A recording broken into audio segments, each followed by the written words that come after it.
Yo, yo, yo, yo, yo. Salut à vous tous, la famille, comment va? Euh, J'espère que tout le monde va bien. Joyeux dimanche soir, il est 11 heures du soir chez vous. On va essayer de faire ça quand même quick, un résumé, pour que voilà, vous dormez pas tard, comme hier, 1 heure du matin. Mais vous connaissez mes streams. Je dis toujours que ça va être un résumé, que ça va être cool, ça va être rapide. Et après, sans le vouloir, ça dure 2 heures, tu vois.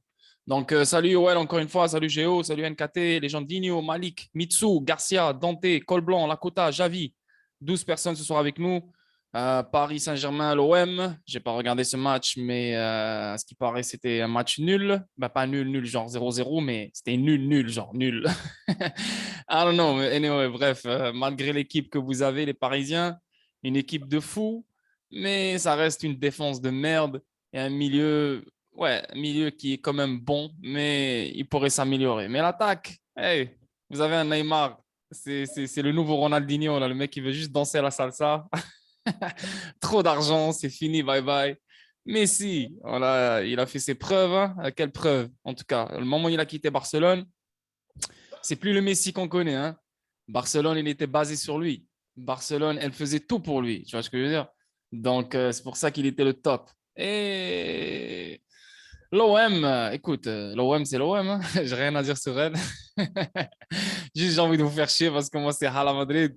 Madrid, moi, Benzo. C'est Benzo qui fait le travail. Triplé chaque match, tranquille. On est pépère. C'est ça, mais anyway. Salut à vous tous. Et donc, je vais partager l'écran. Et le truc, il est enregistré, il s'enregistre, donc ne vous inquiétez pas, ça va être, il y aura un replay. Et voilà, on commence. Et so, euh, je vais juste, avant d'aller plus loin, juste parce que ça me tient à cœur ce truc-là, parce que c'est vraiment, encore une fois, je l'ai expliqué hier, c'est vraiment une sœur et un frère. Ils sont venus m'en parler et leur père, il me suit depuis très longtemps. Donc, c'est juste un truc, ça m'a touché, tu vois. Nice, ils m'ont écrit, nanana, nanana. J'ai aucun rapport avec cette collection-là, j'ai aucun rapport, mais ils m'ont demandé s'il te plaît, si tu peux, si tu peux, si tu peux. Donc c'est normal, je fais ma part. Comme n'importe qui, s'il y a un business, si vous avez un business, si vous me dites, oh Lord, vas-y, parle pour moi, nanana, je vais le faire, il n'y a aucun problème. Mais ce qui est bien, c'est parce que c'est des Français. Si c'était des Américains ou un truc du genre, je vais dire, oh, par rapport, mais c'est des Français comme vous, les gars, tu vois. Et c'est des gars de XRP. Donc le fait que c'est une petite famille qui, voilà, qui veut faire connaître son truc, donc je fais ma part. Et j'aimerais vraiment, les gars, que vous, si vous ne voulez pas acheter, il n'y a pas de problème. Tu sais, je ne vous dis pas d'acheter, moi je m'en fous. Mais juste aller donner du love sur leur Twitter. Donc X French Bulldog, je pense qu'ils ont un Twitter. C'est quoi? Je vais le mettre sur le chat là. Attends, je vais aller chercher live. Donnez-leur de l'amour quelque part, comme quoi Lord vous a envoyé quelque chose. Love, love, love. Partagez leur truc. Mais c'est juste pour aider tout le monde, tu vois. C'est des gars de chez vous. C'est quoi? C'est X French Bulldog. Ah là, ils sont là, ouais, ils ont leur Twitter, tu vois. Donc, allez les follow, au moins qu'ils sachent qu'on fait notre part. Tu sais, on est là, on aide tout le monde. Et il est où le chat là? Ok, il est là le chat. Je vais le mettre dans la discussion. Et bien sûr, si vous voulez avoir un chien, si vous voulez avoir un chien, un bulldog français, bah tranquille. Moi, comme je vous ai dit hier, je vais avoir deux. Ils m'ont offert deux. Donc, je vais faire un airdrop sur le Discord. Donc, je vais en donner un. Et un, je vais le garder pour moi. Maintenant, il y a ici, vous le voyez bien, c'est 90 XRP. Il reste 7 jours. Donc, c'est juste parce que c'est pour Pâques, etc. Donc, c'est comme un petit rabais, genre une promotion, quelque chose comme ça. Mais bientôt, les prix vont augmenter. Donc, si aussi, si vous avez envie, voilà, ça ne vous fait rien, 90 XRP, tranquille, bah, achetez-vous un bulldog. Hein. Achetez-vous un bulldog. Ils sont vraiment cool. Pour de vrai, j'ai rien à dire. Ils sont stylés, tranquilles, magnifiques, modernes. Donc, j'ai rien à dire. En plus, ils ont juste 22 owners. Ils ont 503 items, tu vois. Donc, ça serait bien d'augmenter un peu leurs owners juste pour les aider. Et, voilà. Donc, j'envoie du love et bravo à vos X-French Bulldog. En plus, ils sont verified. Donc, c'est pas, ils font bien les choses, tu vois. C'est une famille. C'est une famille. Donc, c'est pas vraiment une compagnie ou je sais pas quoi. C'est une famille. OK? So, on avance et on commence avec les vraies choses là. Donc ce soir, on va parler de Ripple, bien sûr, XRP. J'ai un site qui m'a permis d'investir, pas qui m'a permis d'investir, mais dans le temps, hein, bon, il y a des gens qui me suivent qui étaient sur XRP depuis très longtemps, mais la plupart ont commencé à s'intéresser à XRP vers l'année 2020, tu vois, fin de l'année 2020 précisément. Et moi, je suis là depuis 2018 exactement. J'investis sur XRP, mais dans la crypto en tant que telle depuis début 2017, mais j'étais un cave. Donc, j'ai même pas investi sur XRP, j'ai même pas investi sur le reste. Et Ethereum, je me rappelle devant ma gueule, il était à 2 $. Vraiment 2 $. Je vais jamais oublier ce fucking shit là. Je me rappelle, j'étais à Montréal, je venais de commencer dans le game. Yo, Ethereum, c'était 2 $. Regarde Ethereum, fucking 3000 $. Tu vois le délire. Anyway, on s'en fout. Mais juste pour vous dire, donc ce que je vais vous montrer ce soir sur un site web, c'est lui ici là. Et je vais le mettre sur le Discord. Donc pour les gens qui ils savent pas, genre ils me disent ouais mais nous aussi on aimerait avoir ça, ne vous inquiétez pas, je vais tout mettre sur le Discord et on va parler de ça ensemble, ok? Et ça, je vais vous montrer ça. Il y a plein d'articles que je vais vous montrer venant de ce site qui s'appelle XRP Community Blog. Donc il y a plein de trucs et ça c'est un Hodor. Hodor c'est un gros gars, mais il a disparu là, je sais pas il est où là, mais c'était un gros gars. Mais comme si tu dis par exemple, là, je ne suis pas un gros gars, je ne vais pas faire le prétentieux ici, mais vous, pour vous, d'après vous, il y a des gens qui disent, ouais, tu es un gros gars. Bref, c'est comme vous, Lord, mais lui, Odor, là, c'est Lord fois 500 000, fois 1 million, si tu veux, pas fois 10 ni fois 100, là, tu vois ce que je veux dire? Mais c'est incroyable. Donc, le mec, c'est presque son site web, en fait. Il a plein d'articles. Il explique les choses très, très bien. Mais là, maintenant, on va revenir en 2019. Donc, ce qu'il disait en 2019, yo, on n'avait rien de tout ça live, là, les gars. Vos mics, please. Attends, je vais bloquer les mics. Donc, oh shit, il y a d'autres mics? Ok, plus de mics. Bon, donc en 2019, moi, je me basais sur de la fiction, en fait. Je me basais sur ce gars-là, Roda. Je me basais sur plein de monde. Voilà, qui étaient un peu experts. Ils avaient une bonne vision du market et comment les choses fonctionnent. Mais ils avaient vraiment une compréhension délirante sur XRP. Pendant ce temps-là, 2019, 2018, 2017, pendant ce temps-là, il n'y avait pas ce qu'on a en ce moment. Il n'y a pas les banques centrales partout dans le monde. Il n'y a pas tout ce qu'on connaît, tout ce que je vous ai montré. Il n'y avait pas tout ça. Alors, imagine, tu vois, on avait ce genre de logo Illuminati. Et là, et tu crois un truc comme ça qui vient de XRP Community Blog, et là tu lis, et tu regardes plein de vidéos YouTube par rapport, aucune preuve, rien, mais avec le temps, bien sûr, les preuves ont commencé à tomber. Ok, donc on va voir ça ensemble.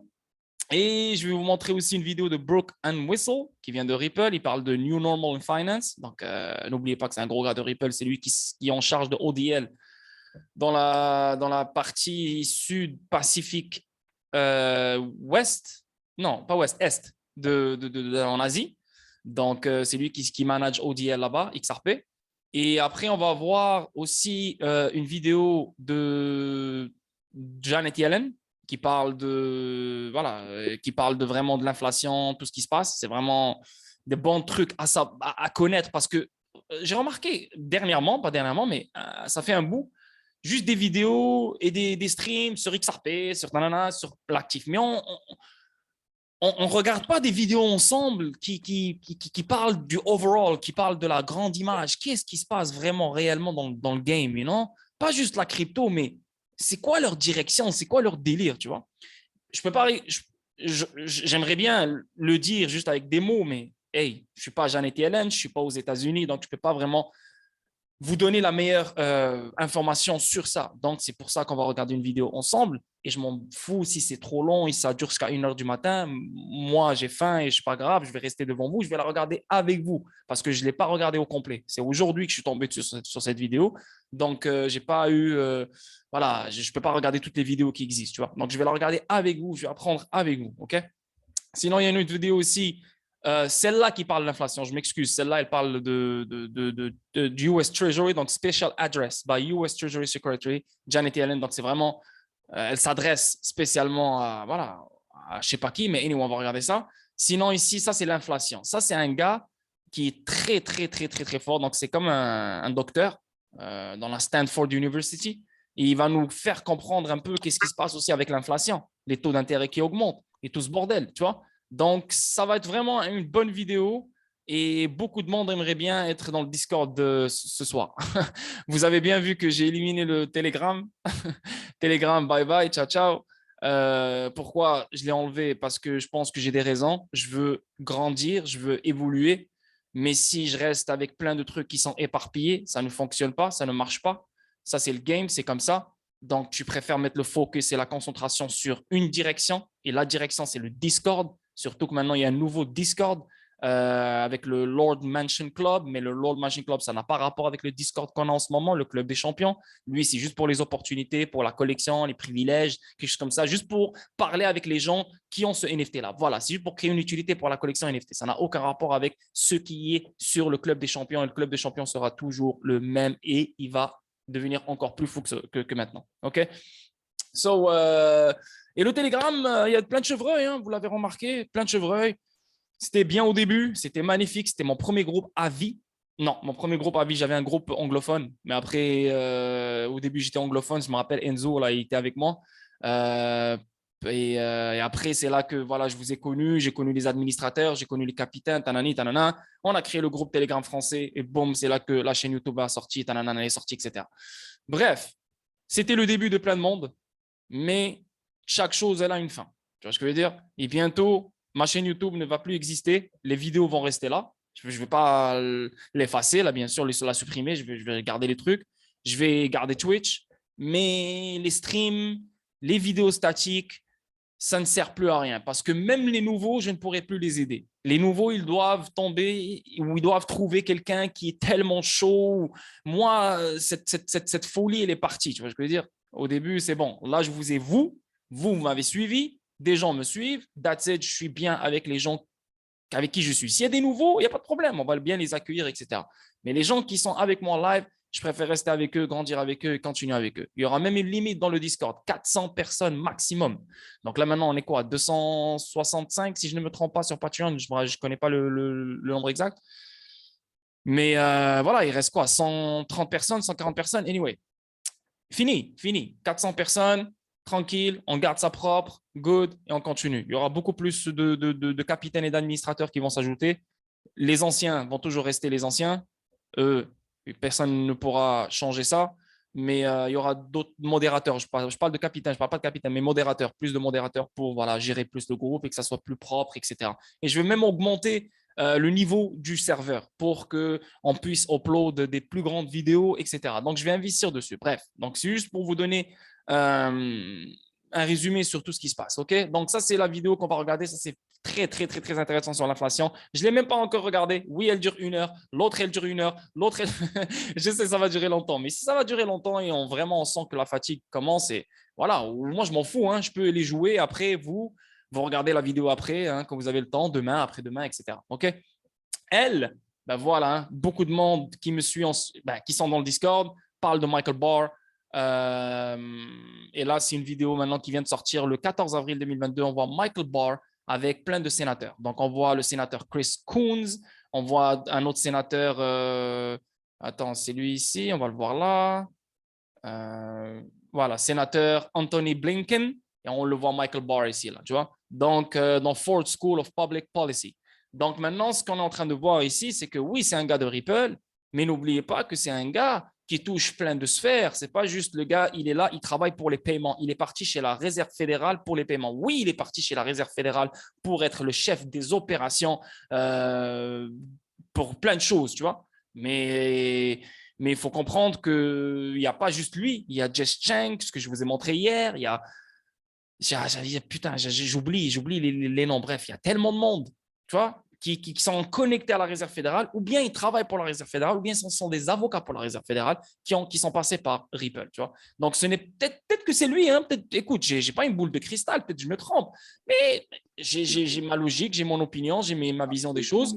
Michael Barr, oui, il va changer les choses, dans le sens que, voilà, si ça parle d'Ukraine et de Russie, donc Ripple, qu'est-ce qu'elle a à faire là-dedans, tu vois? Mais là, on parle de. Je pense qu'il va toucher à plein de sphères. Mais le fait qu'il vient de Ripple, c'est une bonne chose. C'est juste ça. En tant qu'investisseur sur Ripple et les outils de Ripple, pour moi, ça fait du bien et ça me met bien dans ma peau d'avoir investi sur un outil venant d'une compagnie qu'on voit, voilà, elle met ses pions un peu partout, tu vois. Donc ça, c'est bien. Ça, c'est bien. Mais ce n'est pas rapport avec XRP. Tu vois, c'est ce que je veux dire, les gars. Tu sais, ça n'a aucun rapport avec XRP. C'est bien pour Michael Barr, c'est bien pour Ripple, si tu veux, mais ça n'a aucun rapport avec XRP. Zéro. XRP et XRP Ledger sont déjà des trucs qui ont déjà été étudiés, analysés, adoptés, mais on attend juste la policy, on attend la politique, on attend plein de choses, you know? Ça va venir. Mais peut-être qu'il va jouer un rôle hein, dans la réglementation, des trucs comme ça, peut-être. Hein. Écoute, j'ai aucune idée, mais je pense que cette vidéo, on ne va pas la voir, elle dure 2 heures. C'est sûr et certain, là, oublie ça, on va galérer là, mais il y a quand même, on va essayer de regarder quand même le début. La première, on voit clairement Michael Barr avec le sénateur et on va voir ici de quoi ça parle. Ça parle de NATO, ça parle d'Ukraine, tu vois. Et yeah. OK, on commence. Donc, UPI, premier truc, et ça vient de sortir le 17 avril 2022. UPI pour rester dominant. PNPL et CBDC stimuleront la croissance des paiements numériques au cours des 5 prochaines années. La plateforme de transaction en ligne de détail UPI continuera probablement à dominer l'espace des paiements numériques dans le pays. Même si de nouvelles méthodes telles que PNPL et la monnaie numérique devraient définir l'avenir des pays selon une étude, la plateforme de transaction en ligne de détail UPI continuera probablement à dominer l'espace des paiements numériques en Inde. L'interface de paiement unifié UPI Buy Now, Pay Later, Central Bank Digital Currency CBDC et les paiements hors ligne stimuleront la croissance des paiements numériques en Inde au cours des 5 prochaines années, a déclaré PwC India dans un rapport. Et UPI, c'est la plateforme de transaction qui est utilisée en Inde. Et on a fait plein de recherches sur ça. Je vous ai montré plein de connexions avec Ripple, etc. Mais c'est juste, encore une fois, pour les anciens, ils savent. Pour les nouveaux, c'est quelque chose de nouveau peut-être pour vous. Mais UPI, l'Inde est égal Ripple. That's it, that's all. Et on a même vu Tata Communication. Tu te rappelles Tata Communication avec Tata Group, hein, avec leur Quartz Gateway? Et clairement, dans leur PDF, on voit Ripple Network qui se connecte, Quartz Gateway qui se connecte au Ripple Network. Bref, donc ça vient de tomber. Et ça montre ici que UPI va rester dominant. Mais bien sûr qu'elle va rester dominante parce qu'elle a la technologie qui va lui permettre de rester dominante. Tu vois?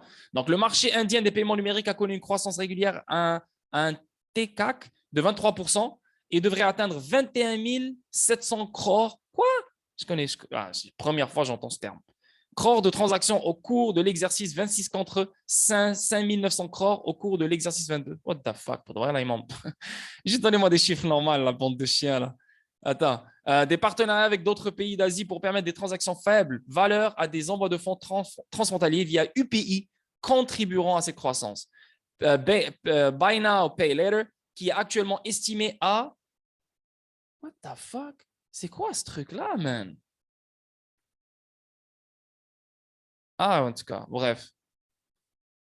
On continue. Nous nous attendons à ce que l'industrie de paiement se concentre fortement sur l'amélioration de l'expérience client et la fourniture d'options de paiement aux clients, l'amélioration de la sécurité, la réalisation d'innovations technologiques telles que la technologie des registres distribués DLT, les technologies émergentes telles que le IoT, IoTex, les gars, IoTex, au cours des 2 prochaines années. Grâce aux efforts, tu sais, IoT, là, les gars, on n'en parle pas, hein? Oui, ouais, on en parle, mais pas beaucoup. Pourquoi? Parce que on veut mettre en place l'Internet de la valeur. Le moment où il y aura l'Internet de la valeur qui va être mis en place, on aura l'Internet des objets. Parce que les objets vont permettre l'Internet de la valeur eux aussi. Tu comprends ce que je veux dire? C'est le prochain délire. Positionnez-vous dans IoTex, je vous dis là.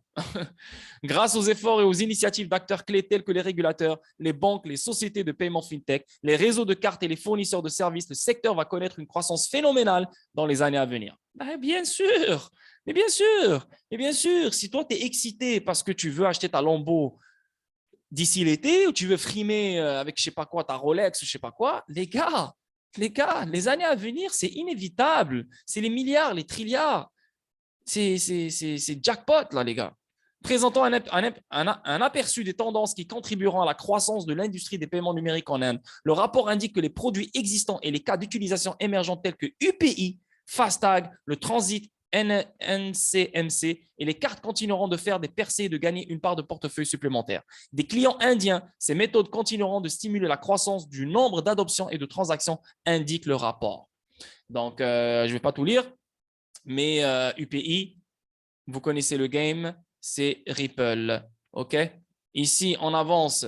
Fils se connecte à Fireblocks. Je ne sais pas pourquoi j'ai perdu le… J'avais un article. OK, UPI uses Ripple. Juste pour les gens qui disent, OK, mais on n'a rien vu là. Ici, on le voit. Ripple is able to provide this service through the use of distributed ledger technology made famous by blockchain. The technology behind Bitcoins. Makers of India UPE app is bringing Ripple technology to India. OK? Donc, ça veut dire clairement que les créateurs du UPE ramènent la technologie Ripple en Inde. Et clairement ici, on le voit clairement ici, là, la plateforme de transactions en ligne de détail. Donc, ça veut dire que c'est la plateforme de transaction la plus utilisée en Inde. OK? Donc, on a continué ici. Ça vient de sortir aussi le 17 avril 2022. FIS se connecte à Fireblocks pour stimuler l'adoption de la cryptographie sur les marchés des capitaux à l'échelle mondiale. Donc, FIS, ici, c'est associé à Fireblocks pour accélérer l'adoption de la cryptographie au sein de l'industrie des marchés des capitaux en permettant à toutes les entreprises d'accéder aux plus grandes plateformes de trading crypto, fournisseurs de liquidités, bureaux de prêt et applications de financement décentralisées. Tu vois, donc ici, là, on voit accélérer l'adoption de la cryptographie. FIS, Ripple Partner FIS and the Clearinghouse, la DTCC, la CLS Bank, unissent leurs forces pour apporter des paiements en temps réel aux banques américaines. Ripple Partner FIS se connecte à Fireblocks pour stimuler l'adoption de la cryptographie sur les marchés des capitaux à l'échelle mondiale. OK? N'oubliez pas que Ripple est derrière FIS pour permettre tout ça. Bon, là, on va attaquer the magic article, hein, the magic one, le truc pour de vrai. Je ne sais pas pourquoi j'ai jamais pensé à le… Mais c'est bien, ça tombe bien. Non, tu ne vas pas me dire que je ne peux pas le traduire. Là. Arrête là de niaiser. Ça ne traduit pas? Ah, non, là, je vais commencer à prendre des morceaux. Fucking shit. Attends. Non, ça ne se traduit pas. Le site, il ne permet pas la traduction. Donc, culé, va. Ah, ok, c'est bon. Attends. Je vais juste mettre…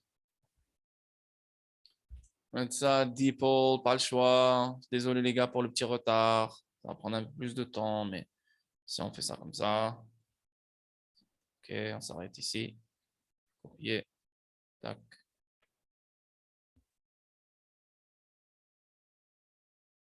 Ok. Après, on va avancer. Ok.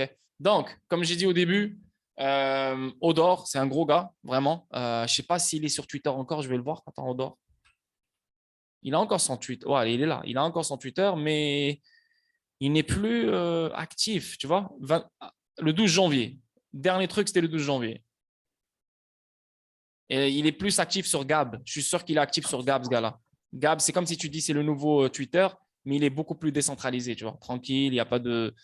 il ne bloque pas ton free speech. Donc, le dernier tweet qu'il a fait, c'est vraiment le 12 janvier. Donc, il est encore en vie, il est encore là, il est encore good, tu vois. Mais il a disparu. Le mec, il est trop fort. 99% inactive on Twitter, tu vois, en Gab, tu vois. Il est vraiment inactif sur Twitter, il est vraiment en Gab. Donc, maintenant, si on veut vraiment savoir qu'est-ce qui se passe, et je pensais ce que je vais faire. Parce que j'ai eu un rappel et là, j'étais comme boum. Et là, maintenant, avec vous, je viens d'avoir une idée. Je vais aller suivre gab.com et je vais aller voir qu'est-ce qu'il dit. Il a aussi un Coil, les gars, si vous ne connaissez pas Coil, pour les gens qui aiment bloguer. J'ai jamais parlé de Coil pour de vrai. Et les gens qui aiment bloguer pour de vrai, ça, c'est bon parce que si vous ouvrez un compte chez Coil, c'est Ripple, hein, tu peux, par exemple, quand tu mets des articles, tu peux mettre n'importe quel article. Je sais pas moi, tu parles de Real Madrid, tu parles de Paris Saint-Germain, tu parles de ce que tu veux. Et plus les gens tombent sur, pas plus les gens, mais plus les gens passent du temps sur ton article, toi, tu gagnes des XRP. Tu comprends ce que je veux dire? Je peux le faire. J'aurais pu le faire avec mon site web. C'est juste qu'au début, j'étais comme non, mais tu sais quoi, je vais le faire avec un site web, je vais mettre les publicités, etc. Mais pour de vrai, j'y pense vraiment. Vu que j'utilise déjà la collection XRP Ledger, j'utilise déjà l'écosystème XRP Ledger, juste viens et mets ton fucking blog sur un site qui est Ripple, et tu gagnes des XRP plus les gens passent du temps sur ton truc. Tu vois ce que je veux dire? Donc, ça, c'est un truc que je vous donne si vous avez des blogs ou si vous avez envie d'écrire et en même temps monétiser votre blog. Tu vois? Donc, ça, c'est une bonne chose. Coil, n'oubliez pas. Maintenant, il est sur Coil. Il a des blogs, j'imagine. Donc, je n'ai pas encore checké, mais je vais voir ça tout à l'heure quand je serai tranquille et la tête vide. Maintenant, donc ici, ça date de 2019 et là, ça parle de big numbers, big money. OK? Donc, pendant le long hiver cryptographique, nous avons été témoins de la caractérisation négative de la crypto par les médias grand public. N'oubliez pas que c'est en 2019 ici. D'innombrables fois, ils ont semblé se délecter à qualifier le marché des crypto-monnaies de bulle ou de basé uniquement sur la spéculation. Ils se fondaient en partie sur les augmentations en pourcentage du prix des actifs numériques qui composent le marché. Et les augmentations de pourcentage sont et peuvent être stupéfiantes.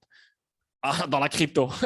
C'est pas le stock market, la crypto. La crypto, quand ça pompe, ça te fait des 1500%. Regardez juste Victor VR, 16 400% en fucking une semaine, 2 semaines. On n'a même pas 2 jours, 3 jours, là, tu vois.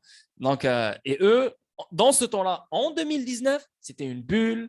Tanani, tanana, tanana. Cependant, tous les chiffres que nous avons vus jusqu'à présent en relation avec cette nouvelle catégorie d'actifs en pleine croissance ne sont pas comparables au montant du capital qui fait partie de l'existence quotidienne dans les couloirs traditionnels de la finance. Prenons l'exemple de Stripe. Stripe est une fintech fondée en 2010 qui aide les entreprises à traiter les paiements en ligne. Elle dispose d'une suite complète d'outils en ligne et d'outils de checkout pour aider les détaillants en ligne. Comme Ripple, la société est basée à San Francisco et compte un certain nombre de sociétés de premier ordre parmi ses clients. Elle n'est pas encore entrée en bourse, mais a décidé pour le moment de rester privée et d'accéder à des capitaux par le biais de cycles de financement successifs. Stripe, leur dernier tour de table a permis d'obtenir 250 millions de dollars de nouveaux fonds. Mais ce qui est plus étonnant que sa capacité à lever des fonds par le biais de cycles de financement supplémentaires, c'est la valorisation croissante de la société sur le marché qui est estimée à environ 35 milliards de dollars. Et Stripe n'est qu'un exemple parmi tant d'autres dans la Silicon Valley. J'ai récemment analysé la possibilité de ce que se passerait si Ripple entrait en bourse. Bouh là là là là. C'est pour ça que je vous parle des actions Ripple. C'est pour ça que je vous dis Linkto. La valorisation que j'ai utilisée pour cette analyse correspondait à la moitié de la valeur de marché estimée de Stripe. Ces types de scénarios sont tout à fait réels et ne font qu'ajouter une complication potentielle à ce qui serait autrement une concentration laser ininterrompue sur la construction de l'Internet de valeur. Le revers de la médaille de ces grands nombres et des montants massifs de capitaux sur les marchés traditionnels est qu'ils donnent également une idée de ce à quoi nous pouvons nous attendre pour l'ensemble du marché des actifs numériques. Une fois que le secteur sera arrivé à maturité, on parle encore en 2019, là, les gars, là, ici. 2020, 2021, 2022, 3 ans après. Donc, quand je lis tout ça, mettez-vous dans la tête ce que vous avez vécu, qu'est-ce que vous avez vu depuis 2019 à maintenant. OK? Et regardez quelle information on avait en 2019. Tu vois? Il y avait du lourd comme info. Mais il fallait juste la chercher, il fallait juste la trouver pour se positionner sur XRP. OK? Donc, on continue. Une fois que le secteur sera arrivé à maturité et aura atteint un palier grâce au développement de la technologie du streaming et d'autres capacités. Il a fallu quelques années à Internet pour que les principaux acteurs ayant de réels cas d'utilisation soient identifiés en dehors du bruit du marché plus large. Le cas d'utilisation du XRP est mesuré à l'aide des chiffres trop importants pour que l'esprit humain puisse les appréhender. C'est ce que je vous dis toujours. Parce que moi, ma vision, mes informations viennent de ce genre de personnes qui connaissent le game depuis avant même que XRP soit connu comme on le connaît maintenant. Tu comprends le délire? Ben, c'est ça le délire. C'est que tu ne peux pas mettre un prix sur XRP. Les chiffres qui vont passer sur XRP, les transactions, le nombre de liquidités qui va fucking passer par XRP, tu ne peux pas faire un calcul. L'esprit humain ne peut pas l'appréhender. Tu ne peux pas. C'est comme si je te dis, va calculer les étoiles. Bro, arrête de niaiser là, tu vois. Les propres estimations de Ripple indiquent qu'environ 10 000 milliards de dollars sont bloqués sur des comptes nostraux à l'étranger. Et FinCEN a estimé que le marché Forex, combiné à d'autres marchés tels que les paiements transfrontaliers, représente des trilliards de dollars de valeur chaque jour. Et tu as des chevreuils sur Twitter qui disent « Ouais, XRP 7 dollars, XRP 13 dollars, 25 dollars. » Aïe, aïe. On ne sait pas quel pourcentage de ce trafic fait actuellement partie de RippleNet. Là, c'est encore en 2019. Hein. Donc là, maintenant, en 2022, plein de monde sont sur RippleNet. Et maintenant, surtout que la réglementation s'en vient, oh là là, vous n'avez aucune idée le nombre de liquidités qui est en train de se développer là, sur ce réseau-là. Et on ne sait pas non plus quel pourcentage de ces chiffres sera finalement réglé par le ledger XRP. Cependant, les pourcentages n'ont pas besoin d'être élevés pour avoir un effet profond sur le niveau de prix des actifs numériques comme le XRP. Le nombre de paiements transitant par XRapid augmente de semaine en semaine et il semble que le XRP va devenir la norme en matière de flux de paiement.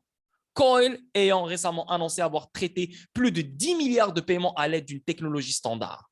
Le marché des crypto-monnaies se concentre sur les actifs numériques utiles et le principal d'entre eux est celui qui a été créé pour les paiements transfrontaliers et le streaming de valeur en temps réel XRP.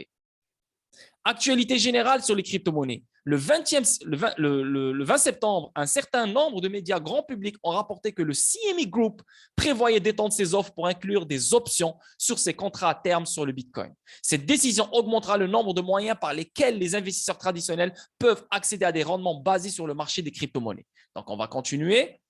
On va effacer tout ça. Et on s'est arrêté ici. OK, on continue. On prend la même chose. OK, on va s'arrêter là. Donc, legal matters. OK. Boom. On enlève ça. Good. Donc, les produits financiers tels que les contrats à terme ou les options permettent aux organisations de couvrir leur exposition au risque tout en possédant des actifs numériques.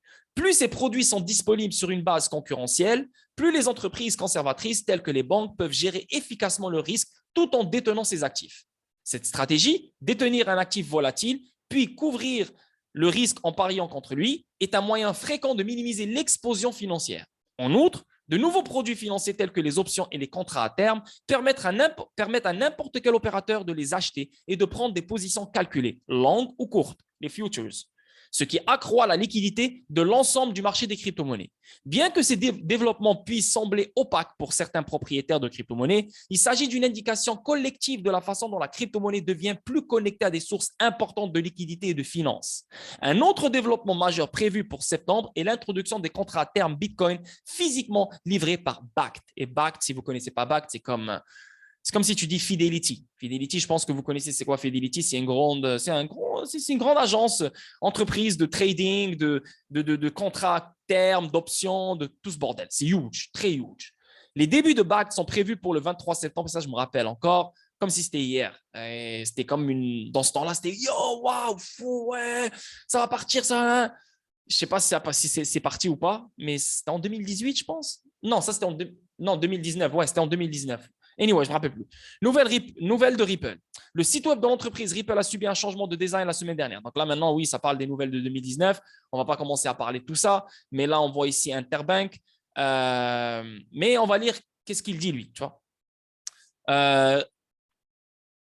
Cette introduction, le nouveau design promeut RippleNet, un emplacement central plus approprié sur le site, occupant la première interface déroulante de la page principale. Parce qu'au début, je me rappelle encore, le site Ripple, il était différent. Et RippleNet n'était pas vraiment mis en avant, mis en valeur. Donc là, maintenant, c'est ce que vous voyez tous quand on va sur Ripple. Directement, on voit RippleNet, on voit. Ripple a également décidé d'utiliser sa page d'accueil pour publier une combinaison de témoignages convaincants de clients ainsi qu'un chemin facile à suivre pour enquêter sur RippleNet. Cette introduction bien définie et conviviale pour rejoindre RippleNet est importante pour la prochaine phase de croissance de la société et fournit une interface utilisateur agréable pour les clients potentiels. En plus de cette impressionnante refonte de son site web d'entreprise, Ripple a également peut-être sans le vouloir révélé de nouveaux clients qui n'avaient pas été rendus publics avant le nouveau contenu, blablabla, parce que ça c'est encore en 2019. Donc, voilà, je ne vais pas commencer à vous montrer des trucs qui datent depuis je ne sais pas combien de temps, mais Interbank et Vitesse. Vitesse est une banque britannique fondée en 2013. Nanana. Donc, si vous ne connaissez pas Interbank, ne connaissez pas Vitesse, ben, voilà, vous avez… comment ça s'appelle? Vitesse? Hein? Ah, mais non, ça ne s'appelle pas Vitesse. Attends, on va checker comment ça s'appelle. Ah, Vitesse, je te jure que ça s'appelle Vitesse. OK, Vitesse. KPMG, je vous ai déjà montré tout ça. Donc, on continue. Donc, ici, on a KPMG. Ça parle de KPMG aussi.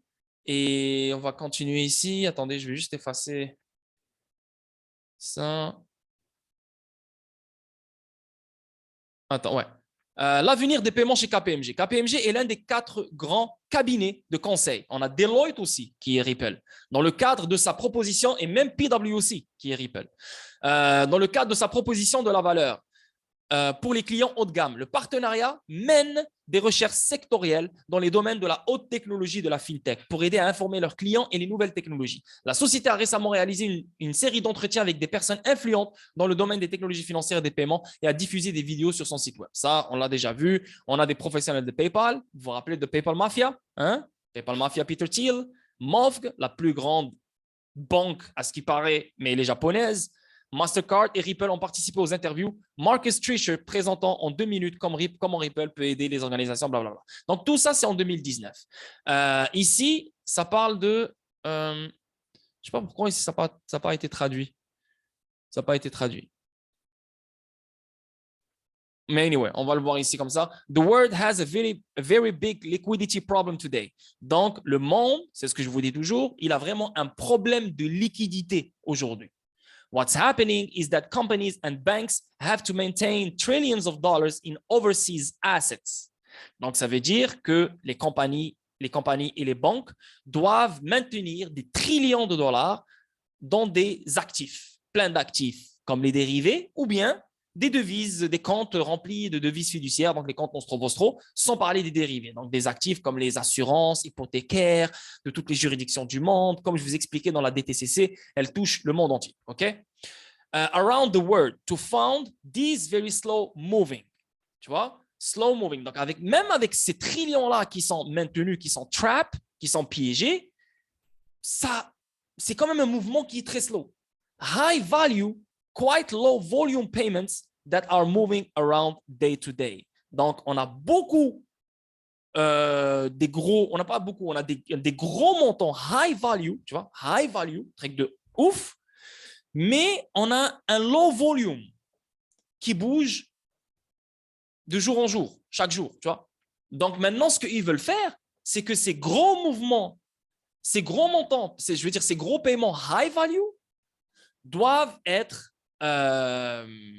le volume de ces paiements high value doit grandir, il doit évoluer, il doit devenir encore plus fou qu'avant, tu vois. Donc, c'est ça le but de Ripple. Et c'est pour ça que je vous parle de la plus grande liquidité que tu n'as jamais vue de ta vie. Et c'est pour ça que tu ne peux pas calculer le prix du XRP. Le prix du XRP, c'est illimité. C'est vraiment clairement ça, les gars. C'est illimité. Donc, ça dépend de toi. C'est pour ça que je vous dis, ne restez pas les bras croisés à attendre le 10 000, 15 000, 20 000. Fais ta vie avec XRP parce que XRP ne va jamais arrêter de monter. C'est… You know what I mean? So, il faut toujours en garder un petit 5 000, toujours tu laisses 1 000, 2 000 à ton petit, ta fille, ton whatever. Juste parce que tu sais qu'à la fin, ce truc-là, c'est vraiment ton backup. No matter what, ce qui se passe dans ta vie, si tu as des XRP, tu es good. OK? Financièrement, je parle. And that creates an enormous drag on the global economy. It's tied up capital. It's tied up money. Donc, ça crée un énorme problème, un trou dans l'économie globale et voilà, ça piège un capital et ça piège l'argent. Donc, c'est pour ça qu'eux, ils veulent débloquer cet argent. Now we think can solve that problem by rethinking how liquidity is delivered to the end user. To do that, we are developing solutions around digital assets. Donc, maintenant, ils doivent penser comment faire pour faire bouger cette liquidité. C'est pour ça qu'on a connu Ripple et c'est pour ça que Ripple a vu le jour. Ici, for example, we use XRP as a digital asset. It's designed and fine-tuned for enormous high speed and immediate delivery of value from one currency to another. Tu vois? Donc, ça, c'est en 2019, les gars. Et il a dit beaucoup de belles choses, surtout dans la première partie. Incroyablement fou. Mais on va continuer encore, juste au petit coin, je reviens, les gars.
Yes, yes, yes. Merci pour votre patience, les gars.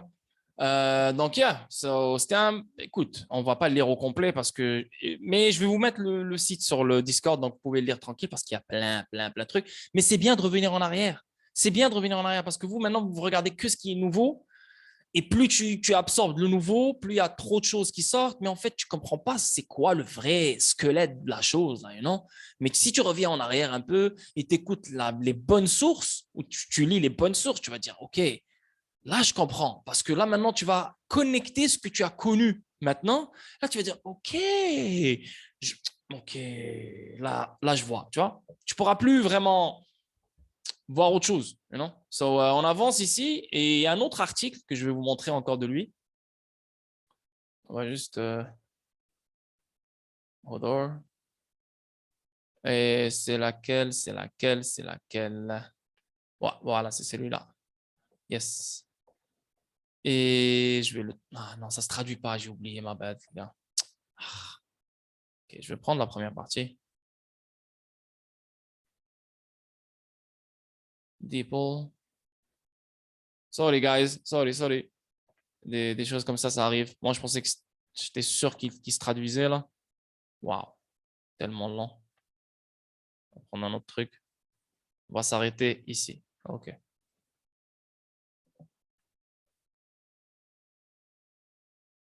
OK, good. C'est quoi le titre d'abord? Le titre, c'est Your XRP, Limited Supply, Cryptographically Secure, Censorship Resistant, Future Proof, Immortal. Donc, pour les gens qui n'ont pas compris, on va juste le traduire. Donc, votre XRP offre limitée, cryptographiquement sécurisé, résistant à la censure, à l'épreuve du futur, immortel. Ça, là, mon gars, c'est un gros gars, je l'adore, il me manque trop, là. Là, c'est bien que j'ai fait ce stream. Là, je vais aller suivre sur Gab, là. T'es fou? Voilà, ce gars-là, c'est sûr qu'il a sorti plein de bombes. C'est une conversation très dangereuse. Les autorités, qu'il s'agisse de banquiers centraux, des collecteurs d'impôts, des gouvernements, des forces de l'ordre, des institutions financières ou des collecteurs de dettes privées, sont assez nerveuses face à cette conversation. Elles n'aiment pas la façon dont elle se déroule. Elles n'aiment pas les conclusions auxquelles elles aboutissent. Quelle est cette conversation? Eh bien, commençons là. Que devrait être l'argent? Comment la propriété privée devrait-elle fonctionner? Ces questions sont très dangereuses pour ceux qui veulent contrôler une population. Si vous regardez autour de vous, pensez à la façon dont la grande majorité de la population est contrôlée. Et ça, c'est vrai. Je te jure que c'est vrai. Ça, c'est fort. On va répéter ça. Comment la propriété privée devrait-elle fonctionner? Ces questions sont très dangereuses pour ceux qui veulent contrôler une population. Si vous regardez autour de vous, pensez à la façon dont la grande majorité de la population est contrôlée. Les médias. Le carcan de la dette. Aux États-Unis, la population est contrôlée par sa dépendance au crédit. Dès la petite enfance aux États-Unis, on nous apprend à dépenser de l'argent. Les publicités attisent les désirs des enfants afin qu'ils harcèlent leurs parents pour des jouets spécifiques. Très fort, ça. Puis, lorsque nous terminons le lycée, on nous encourage à nous inscrire, vous l'avez deviné, à l'université. Puis, avant même que la plupart d'entre nous ne soient entrés sur le marché du travail, nous sommes criblés de dizaines de milliers de dollars de dettes, ce qui nous enchaîne à n'importe quelle entreprise ou société disposée à nous verser le salaire mensuel nécessaire pour survivre. Incroyable. Selon les dernières données, la dette étudiante aux États-Unis s'élève à 1 500 milliards de dollars, dont 44 millions de personnes ayant en moyenne 37 000 dollars de prêts étudiants. Waouh! N'est-ce pas récent et choquant? Ce chiffre moyen a augmenté de 20 000 dollars en seulement 13 ans. La crise de l'endettement des universités est un phénomène bien réel. Ces problèmes, la raison de certains appels à l'annulation de la dette, motivés par des considérations politiques, cela n'arrivera pas. Bien sûr, mais ces promesses font de bon sens, font de bons sons de cloche pour les candidats à la présidence. Donc, ouais, c'est vrai. Donc, le prochain candidat à la présidence, qu'est-ce qu'il peut faire? Ouais, moi, je vais annuler la dette. Nanana, nanana. Et là, tout le monde le vote pour lui. Ouais, c'est bon, lui, il va enlever la dette. Nanana, nanana. Mais Christine Lagarde, elle a dit, il n'y a pas d'annulation de la dette. La dette, c'est ça leur game. La dette, c'est leur jouet. La dette, c'est leur cœur. La dette, c'est leur cerveau. La dette, c'est quelque chose de vital pour eux. Tu ne peux pas leur enlever la dette. C'est comme ça qu'ils nous contrôlent. T'enlèves la dette, tout le monde est libre. T'enlèves la dette, tout le monde est riche. Tu comprends le délire? Ça, les gars, il ne faut pas rêver, hein. Et pour ceux d'entre nous qui ont des enfants après l'université, cette situation peut devenir encore plus précipitée, surtout si vous ajoutez des événements tels que les problèmes médicaux ou d'autres coûts inattendus. Et juste comme ça, vous êtes sous contrôle. Êtes-vous toujours sceptique? Ce n'est pas flagrant, c'est subtil. Réfléchissez à cette question. Pourriez-vous vous engager librement dans des manifestations politiques sans qu'il y ait des répercussions sur le plan professionnel? Pour être honnête, la plupart d'entre vous secouent probablement la tête en disant non. Les entreprises ne vous diront pas officiellement qu'elles effectuent des recherches sur votre activité politique ou sur les médias sociaux, mais elles le font. C'est presque une procédure standard maintenant pour certains emplois en entreprise. En général, les entreprises ne veulent pas que les citoyens arrogants, bruyants et difficiles à contrôler travaillent pour elles. Ah, ça, c'est une vérité. Maintenant, en 2022, c'est encore pire. Alors, que se passe-t-il? Nous ne pouvons pas payer notre dette. C'est là que les choses deviennent intéressantes. En fonction du type de dette que vous avez et de la personne à qui vous la devez, les tribunaux peuvent puiser dans vos économies et confisquer votre argent. Avant le XXe siècle, ce processus était plus physique que virtuel. Mais avec l'avènement de l'ère numérique, il s'agit d'un recouvrement électronique des dettes auprès d'institutions centralisées où les citoyens ont historiquement stocké leur argent. Si vos créanciers, peu importe qui ils sont, veulent votre argent, ils doivent passer par les tribunaux pour le réclamer. Il en va de même pour la propriété, mais pour nos besoins. Pensez à ce que les actifs numériques comme XRP font à cette équation. La possibilité pour ces mêmes créanciers de saisir les biens de personnes diminue considérablement avec l'utilisation des actifs numériques. C'est pour ça qu'ils veulent attaquer les ledgers. C'est pour ça qu'ils veulent voir, pas attaquer les ledgers, genre pour les saisir. Si tu fais un, je sais pas quoi, le fisc ou quelque chose, les créanciers, hey, ne me cache pas, je sais que tu as un ledger. Ne me cache pas, je sais que tu as 2-3 ledgers. Non, je ne sais pas. On sait que tu as un ledger. On sait que tu viens de faire une transaction de 10 000 XRP vers ton ledger. On sait que tu as… Non, non, non, non. Et non, c'est ce qu'ils veulent faire. Ça, c'est garanti, ça. Parce que, comme il t'est dit ici en 2019, ils ne peuvent pas. Comment tu veux? Comme, OK, tu sais quoi, toi, tu vends tout. Tu sais que les créanciers sont sur toi. Tu continues à investir sur la crypto. Tu mets tout dans ton ledger. Les créanciers viennent. Tu leur dis, OK, c'est bon, j'ai rien. Ils te font rien, tranquille. Toi, tout ton argent est dans ton ledger. Ils ne savent pas c'est quoi un ledger. Tranquille. Toi, tu es millionnaire, milliardaire encore. Tu as juste à quitter le pays. Tu vis la vie. Tu vois ce que je veux dire, le délire? C'est comme, non, c'est un film de fiction, là, ça ne va pas arriver. Mais c'est là qu'en 2022, maintenant, tu fais le lien avec ce qu'il a dit et avec ce qu'on est en train de vivre maintenant. Tu vois? Avec les actifs numériques, ces personnes peuvent stocker de la valeur en utilisant une clé secrète qui est cryptographiquement sécurisée. Aucune entreprise, aucun tribunal, ni aucune autorité de recouvrement des impôts ne peut s'introduire dans ces portefeuilles et en saisir la valeur. Voilà. Donc, une confirmation pour vous, les gens, les sceptiques qui ont peur. En 2019, le mec, il vous le dit là. Aucune entreprise, aucun tribunal, ni aucune autorité de recouvrement des impôts. Hein, zéro, que dalle. Que dalle. Mais ils vont savoir que tu l'as. C'est ça le but. OK? Comment? Je ne sais pas. On avance. Je suis rendu où? Non, j'étais passé là. Ouais, c'est là.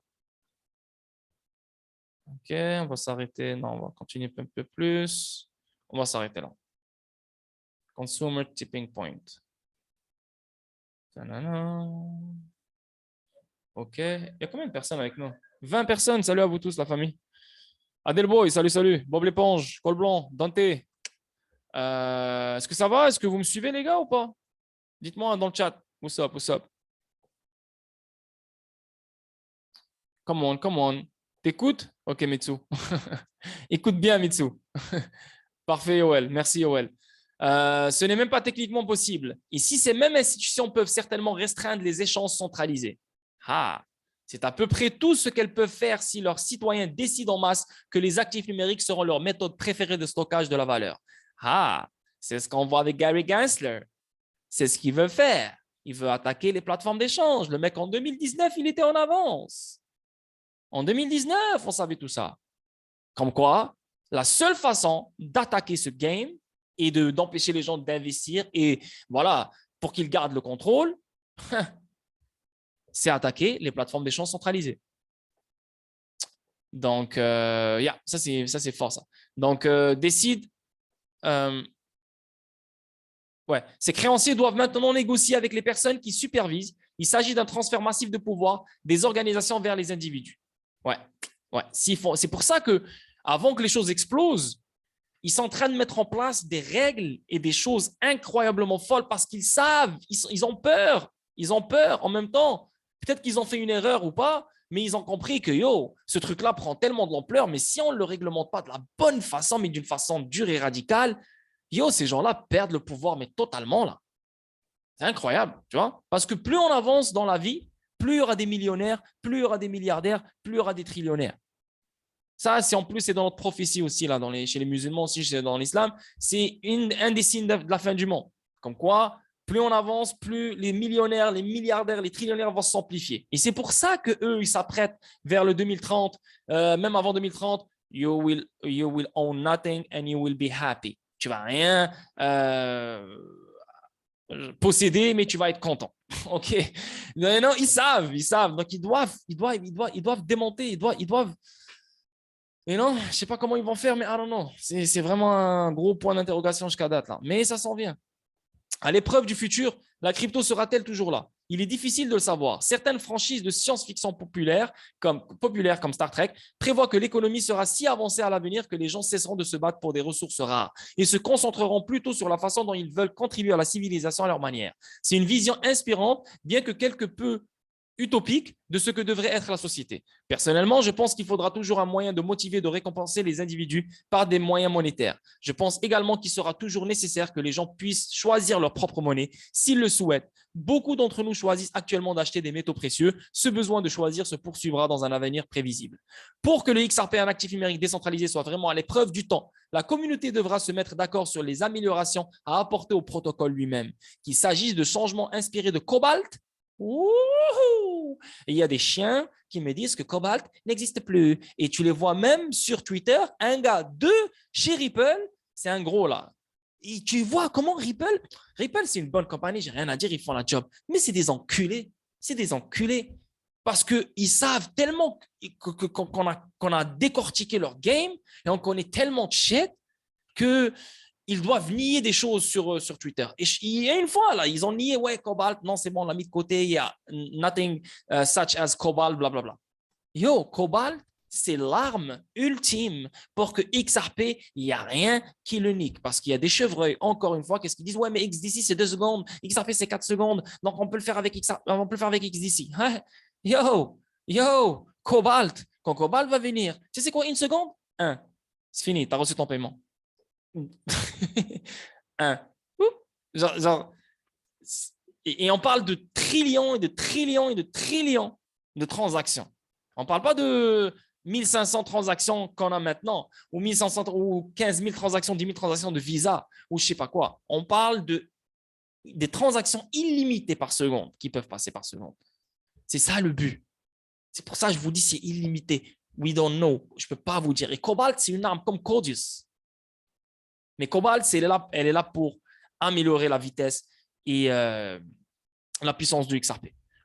Ou de nouvelles fonctionnalités. Ce processus de gouvernance décentralisée est nécessaire pour mettre à niveau le réseau afin qu'il ne stagne pas comme le Bitcoin. Et le processus de gouvernance de XRP a jusqu'à présent été très efficace pour promouvoir les changements nécessaires rapidement et avec succès. XRP immortel, la tendance a commencé il y a 2 ans. Les actifs numériques, quelles que soient les gyrations du marché, sont là pour rester. Bien que la création récente, ces constructions technologiques existeront longtemps après notre disparition, il est étrange de penser que le XRP que chacun de nous possède nous survivra probablement. C'est la force inhérente de la technologie blockchain. Ce sont les avantages évidents de la décentralisation. Même si nous ne sommes pas immortels, nous pouvons acheter un actif numérique qui est plus rapide que Superman, plus résistant à la censure que Donald Trump et plus susceptible de vivre éternellement que Elon Musk. Nouvelle du Ripple. Donc, les nouvelles de Ripple, je pense que, encore une fois, je ne vais pas vous lire des nouvelles de Ripple de 2019. Tu sais, ça ne sert à rien. Mais on va avancer pour voir s'il y a. Voilà, consumer. Attends. SBI promotion, on va pas lire le promotion. Coil. Ouais, ça, je vais vous lire le coil. Je vais vous lire le coil. OK. Ça, c'est XRP News par rapport. C'est quoi ça? Non. IOV Timeline. Ouais, IOV Timeline. On va checker ça, IOV Timeline. Ouais. IOV Timeline. Et on va checker XRP. OK. Donc, vas-y. Shit. Ça finit jamais ces fucking trucs, bro. Wow. Il aime écrire, hein? Passionné, lui. Un vrai. Ah, ça a bloqué, c'est pas grave. Anyway, on va lire un peu. On va lire, c'est pas grave. Donc, chronologie de l'Internet de la valeur. L'Internet de la valeur est une idée, un concept. L'idée sous-jacente est que l'argent devrait circuler sur l'Internet aussi facilement que l'information. Et c'est un défi de la taille, car la population mondiale a pris l'habitude d'envoyer des messages textes qui sont immédiatement reçus par d'autres personnes où qu'elles se trouvent dans le monde. Pour faire de cette vision une réalité, plusieurs défis difficiles doivent être relevés. Certains de ces obstacles soient liés à la réglementation des transferts d'argent, d'autres à la manière dont les liquidités sont gérées par l'ancien système bancaire par correspondance. Des progrès substantiels sont en cours et le résultat final promis par cette vision deviendra une réalité. L'économie mondiale a beaucoup trop d'enjeux pour l'ignorer. Des banques centrales comme la Banque d'Angleterre cherchent à mettre en place un système de règlement en temps réel et les 4 grandes sociétés de conseil ont chacune une division consacrée à la technologie blockchain. Et les 4 sont connectés à Ripple. Et la Banque d'Angleterre est connectée à Ripple. Il est donc naturel que les investisseurs en actifs numériques s'intéressent aux délais que ces organisations ont fixés pour les plans de mise à niveau de leur pile avec la technologie blockchain. À cette fin, un fan de XRP a analysé les différents délais et dates de fin d'un sous-ensemble de projets blockchain importants. Lien vers le crosspot. Son post est un exemple de ce qu'est un bon DYOR, Do Your Own Research. DYOR est l'abréviation de Do Your Own Research, faites vos propres recherches. Et il est important pour tous les traders et investisseurs en crypto-monnaie de développer leur propre ensemble de compétences. C'est ce que je vous dis depuis toujours. N'attendez pas après l'ordre, n'attendez pas après mes vidéos. Et je pense que maintenant, je parle avec des experts ici, même beaucoup plus que moi, parce que là, je vous vois faire des recherches, je vous vois partout sur les salons en train de sortir des trucs. Même moi, j'apprends avec vous. Donc, je n'ai même plus besoin de vous faire cette éducation-là. C'est mort, là. Je suis avec des lions, là, des tigres ici. Là. Mais il est important pour tous les traders, ça, j'en viens de le lire. Un autre aspect utile de son poste est que certains traders et investisseurs en crypto ne comprennent pas le calendrier normalement nécessaire à la mise en œuvre de projets technologiques à grande échelle. Tu vois, donc, c'est une œuvre de projet. XRP est un projet technologique à grande échelle. Toi, lui, vous qui êtes investisseur sur XRP, vous devez totalement oublier XRP. C'est vraiment ça. Clairement, vous oubliez XRP. Quand vous faites de l'argent avec un autre coin, vous prenez ce profit-là et vous le mettez dans XRP. Bien sûr, tu prends un profit pour vivre, pour faire des choses, mais XRP. XRP. XRP. Parce que sur le long terme, XRP, c'est le meilleur investissement que tu auras dans ta vie. Hands down. Personne ne peut me faire changer d'avis. OK? Mais c'est pour ça que je vous dis, c'est à grande échelle. Vous devez l'oublier. C'est pour ça que je vous dis, mettez le focus sur tel coin, mettez le focus sur plein de… Oui, eux aussi sont à grande échelle. Mais eux, ce n'est pas ce que Ripple fait. C'est pas ce que Ripple essaie d'adopter. C'est pas l'infrastructure que Ripple essaie de mettre. C'est aucunement ça. Telcoin, c'est le mobile money. Elle a juste besoin de se connecter avec tous les opérateurs de téléphonie mobile, avoir les licences et voilà, merci, bonsoir. Elle a son application, bye bye. Mais là, Ripple, je sais pas. Pour de vrai, je suis en manque de vocabulaire ici là. C'est trop gros. Non. C'est pour ça qu'il faut investir sur XRP et l'oublier. Tu n'en as rien à foutre du règlement, tu n'en as rien à foutre de la clarté.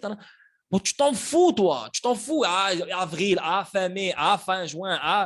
Ouais, quoi, quand tu vas vendre tes XRP 10 $? Ouais, c'est sûr que tu vas vendre un pourcentage. Mais OK, tu vas vendre un pourcentage et après, tu auras toujours des XRP. Tu vas attendre toujours le plus. Donc, je t'en fous. Je t'en fous des dates là qu'on aura en 2022. T'en bats les couilles. Juste, quand tu fais du profit, améliore ta vie en attendant le reste. Mais reste pas les bras croisés à attendre 10 000 $ là. Je vous le dis là, les gars. On avance. Donc, ces délais sont normalement mesurés en années et non en mois. Le fait que Ripple soit capable de mettre en œuvre sa technologie pour les clients en quelques mois au lieu de quelques années est le reflet de ses capacités et de l'encapsulation de la technologie. C'est pour ça qu'on a eu ça, c'est en 2019. Qu'est-ce qu'on a eu en 2020? Covid. Qu'est-ce qu'on a eu en 2020? La pandémie. Ça a accéléré les choses. Eux-mêmes, ils l'ont dit. Ce qu'on est supposé faire il y a des années, on l'a fait rapidement. Maintenant, qu'est-ce qu'on a cette année? La Russie-Ukraine. Ça accélère les choses. Tu vois?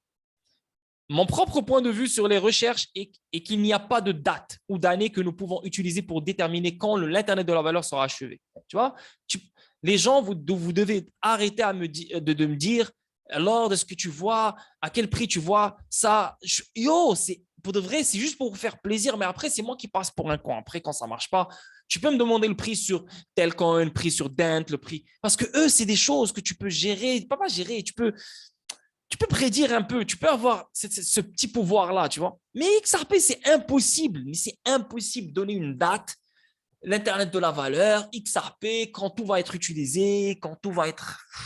C'est impossible, c'est impossible. Mais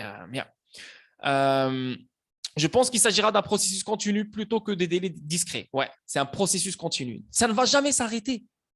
L'Internet de la valeur va toujours s'amplifier.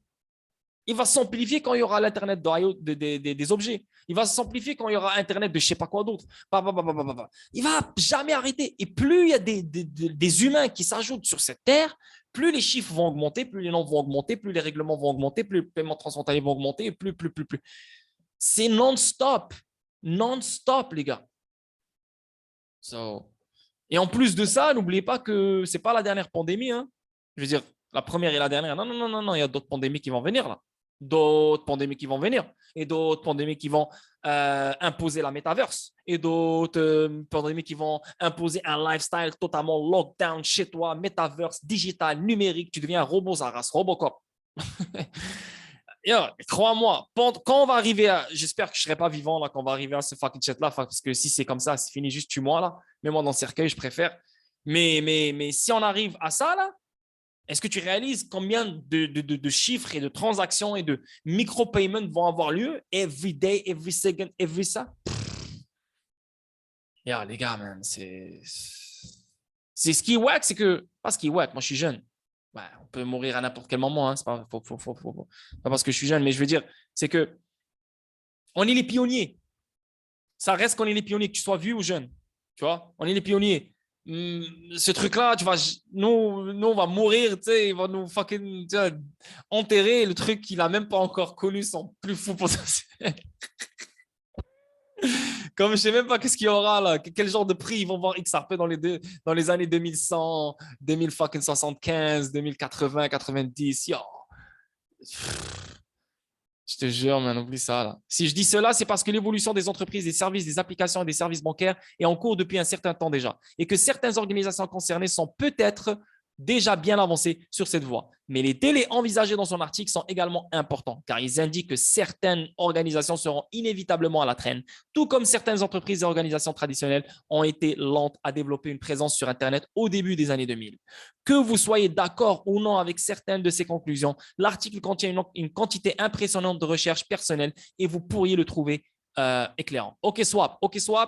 Bah ouais, ça c'est OK Swap, c'est bon, on connaît ça. Ma prédiction, il y a 3 possibilités pour cette bourse. Non. Ça, c'est… Voilà, nous, on veut lire le XRP immortel. Attendez. Voilà, c'est là. On va prendre cette partie-là. Ah, c'est fini? OK, ouf, heureusement. On va s'arrêter là. That's it. Et là, je vais vous mettre le lien du truc parce qu'il a plein de blogs. Et là, je ne vais pas passer ma soirée sur ce blog. Non, on a des vidéos à regarder et tout. XRP immortel. Il s'agit de l'actif le plus rapide du marché. Il gagne régulièrement en liquidité. Son utilisation dans le secteur bancaire et les paiements internationaux est en hausse et son évolutivité a permis d'effectuer des milliards de paiements à ce jour. Le XRP résiste à la censure. Il est sécurisé, il est décentralisé. Il permet de régler avec une certitude déterministe en moins de 4 secondes. Il est extensible à des trillions de transactions par seconde. Cobalt. XRP a pour mission de prendre le contrôle du marché des crypto-monnaies pour rester au courant des dernières nouvelles concernant l'Internet de la valeur en pleine croissance et son actif numérique préféré. Il est important de… Ah, ça, on s'en fout de ça. Bref, donc voilà, ça, je vais le mettre tout à l'heure quand je vais finir. Mais pour de vrai, c'était vraiment cool. Vraiment, je vous conseille fortement de lire ces articles parce qu'il faut comprendre le passé pour comprendre le futur. Il faut comprendre le passé pour comprendre le futur. Il faut comprendre plein d'aspects dans la vie pour comprendre XRP. Il faut comprendre plein d'angles, plein de choses qui s'alignent pour dire, OK, XRP, c'est son time. Je comprends pourquoi XRP, il a vu le jour, pourquoi XRP, il est là, pourquoi c'est un outil financier qui va être utilisé. Il faut que tu passes par ce genre d'article. J'ai plein d'autres sites web venant de gros gars comme ça, mais je ne les sors pas. Sinon, je vais brûler toutes mes armes. Et ça ne se fait pas parce que sinon, je n'aurai plus rien à offrir. Maintenant, ça, c'est un nouveau gars. Ça, c'est un nouveau truc que vous pouvez soutirer de l'information de chez lui. Rodor, OK? Je viens de vous dire maintenant, il est sur Gab. Vous pouvez aller le rejoindre sur son Twitter. Là, je vous donne ma connexion. Tu vois ce que je veux dire? Un de mes sources. Je vous ai donné plein de mes sources, mais lui, c'est un de mes sources aussi. Une de mes sources, je veux dire. Ça fait longtemps qu'il a disparu. Donc, vraiment, tu vois, je suis abonné à lui depuis très, très longtemps. Mais voilà, donc, je n'ai pas vraiment sa nouvelle mentalité sur les choses. Comment les choses… Voilà, il y a 3 ans maintenant, le mec, c'est sûr, il a d'autres trucs à dire et à offrir, tu vois. Donc, c'est un truc à aller voir et je vous le donne parce que vous êtes mes gars du Discord. C'est normal que je vous partage ce genre de choses. Donc, allez voir, allez checker ça et suivez-le. Sinon, pour ce truc-là, je vais le mettre et vous pouvez le lire. Il y a plein d'articles. Vous allez le voir live là. Si je clique sur Odor, tu vois, plein d'articles. Ça parle d'XRP, XRP, expansion headlines, 2 calls done, XRP, tu vois, tout ce que tu veux, c'est magnifique comme article. En plus, il est sérieux. Vous avez même vu comment il parle et comment il raconte les choses. Il avait raison sur tous les points. OK? Bon, vidéo pour comprendre break. Moi, j'ai envie de fumer un joint. Et broke and whistle, ouvrez les oreilles. C'est quand même bon, c'est live, c'est ce qu'on a maintenant. C'est the new normal in finance. Et c'est un gars de Ripple, c'est un gros gars de Ripple. OK? On écoute ça ensemble et je vous reviens dans 20 minutes, la famille. Welcome to Blockchain Week. My name is Amy Rose and I'm from Blockchain.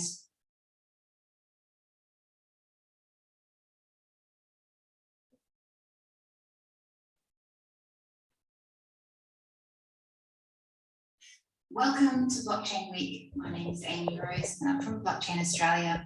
Up next we have Brooks Entwistle, SVP of Global Customer Success and Managing Director of APAC and MENA at Ripple. Welcome to the stage, Brooks. Thank you for joining us. Great, thank you for having me. It's an honor to be here. I'm super excited about this next 20 minutes. I will make the most of the time. I know you're coming off a terrific keynote as well as lunch, so this 1 o'clock slot is always challenging, but I promise to pound through it here. It's an honor to be joining you at Blockchain Week Australia, live from sunny Singapore today, where I'm based.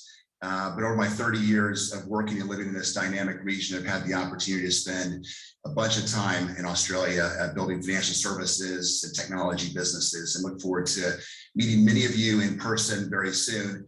I only wish I had a flat white properly in front of me here, but I'll do my best with the local brew. I'm going to do 8 things today. I like the number 8. I'm in Singapore today, big fan of 8,000 meter peaks in the region, as some of you know, and like to have 8 key points to run you through. We'll keep it tight, but today I want to give you a sense of… What the fuck? Hein? What's the deal, man? What the fuck? Welcome to… Since the very beginning, Ripple has focused on how enterprises can take advantage of blockchain technologies.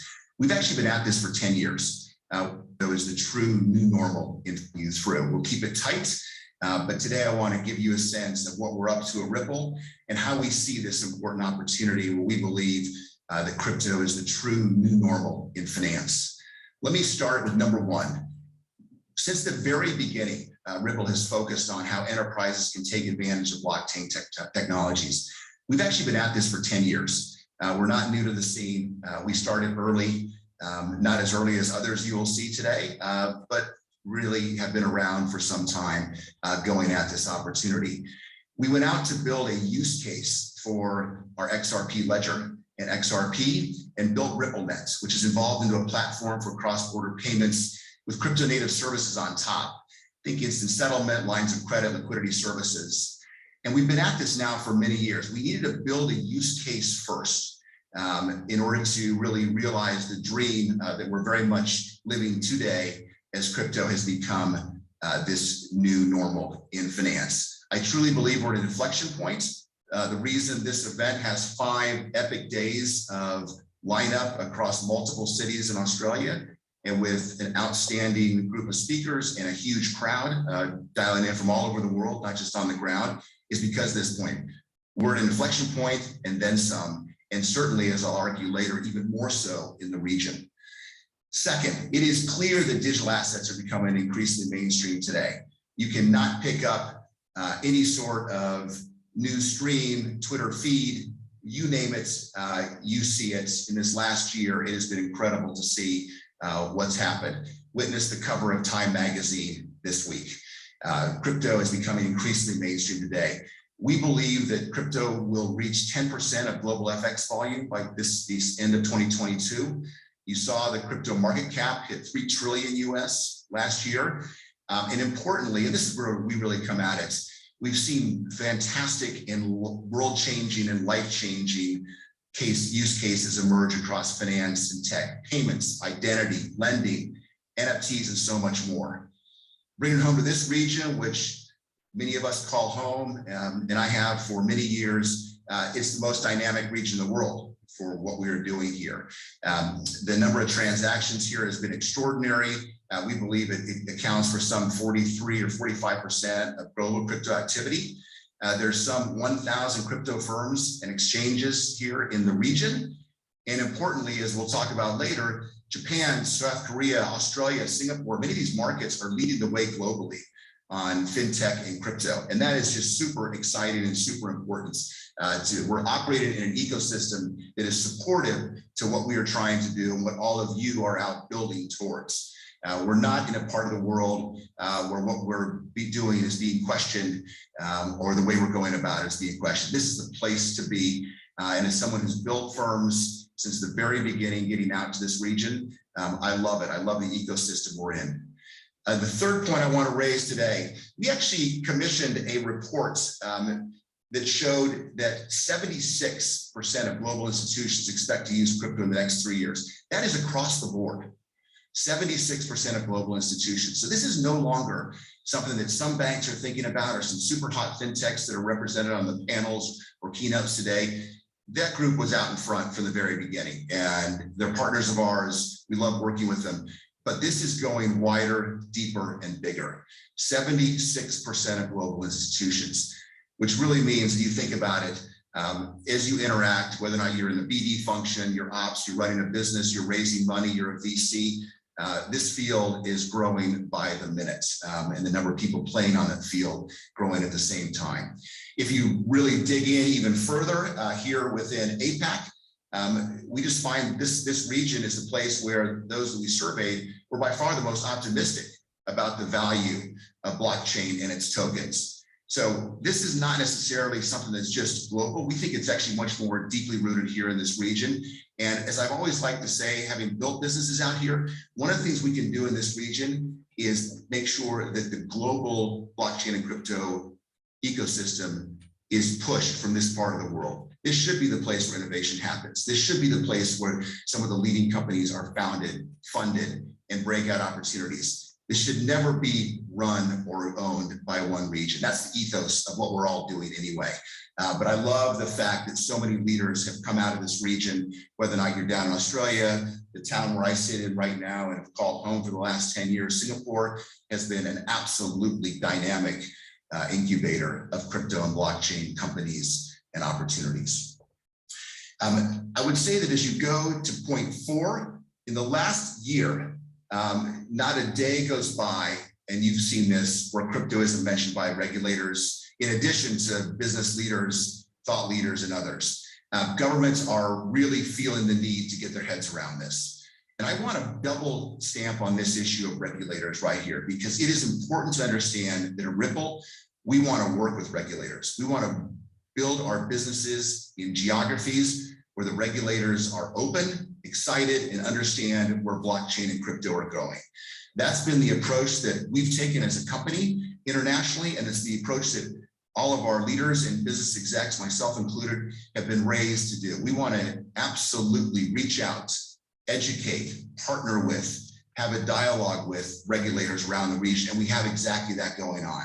Whether or not it's the FSA in Japan, the MAS here in Singapore, the regulators in Australia, across the region, not just in APAC, but through the Middle East and North Africa, which we also look after out of Singapore. In this region, the dialogue is robust and growing, and that's the way it should be.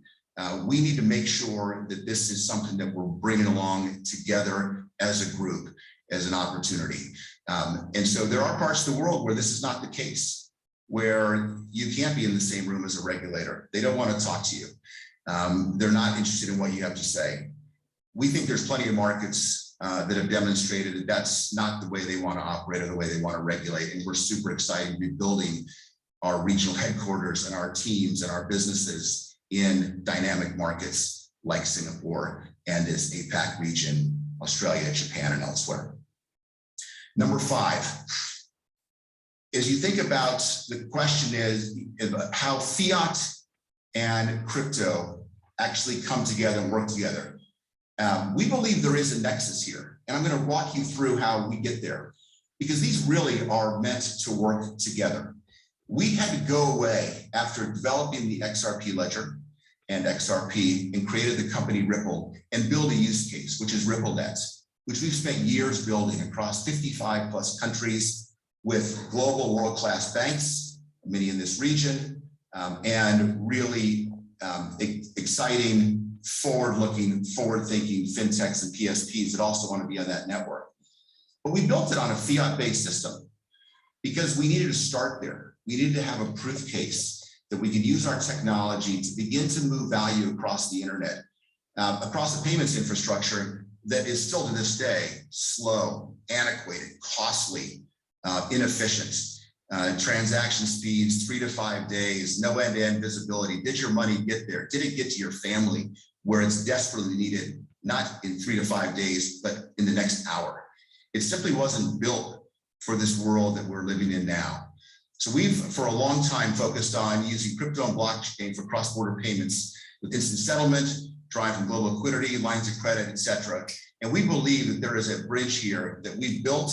And as we think about what we've done in the last year, as we've turned this fiat-based payment system on with crypto and digital assets, 25% of our volume on the network now is done with our on-demand liquidity product, which is putting XRP on these rails, driving settlements and the movement of value extremely fast, extremely efficiently, in a way that is absolutely documented and is done with a very much of an environmentally green approach behind all of it.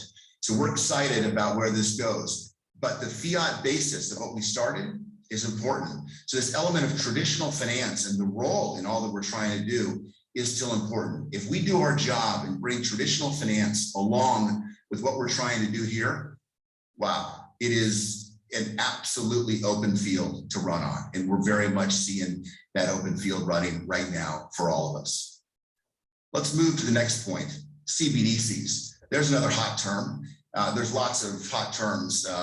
And if you could kind of capture, I'm sure someone will, all the buzzwords and terms over the course of the next 5 days, it would be a long list. But let's talk about central bank digital currencies, because we do believe that that's an important use case and opportunity for digital assets, for companies like ours, for companies like many of yours in the room and tuning in today. We believe that what governments are trying to do around the world and think about their own digital currency is a great opportunity. First of all, we've had our own dialogues, and really one of the exciting points over the last year for me has been to work with governments like the government of Bhutan, where we've signed a public partnership as they go down the road of thinking about their own CBDC. We've done so in the Republic of Palau, governments that are trying to think about how they can leapfrog technologies and opportunities to really be in this world of central bank digital currencies or stable coins to make sure that they're not falling behind in this world. We think there's a lot of opportunity for many people to play around these CBDC ecosystems. And clearly some companies, some countries will keep this very narrow and keep this very locked.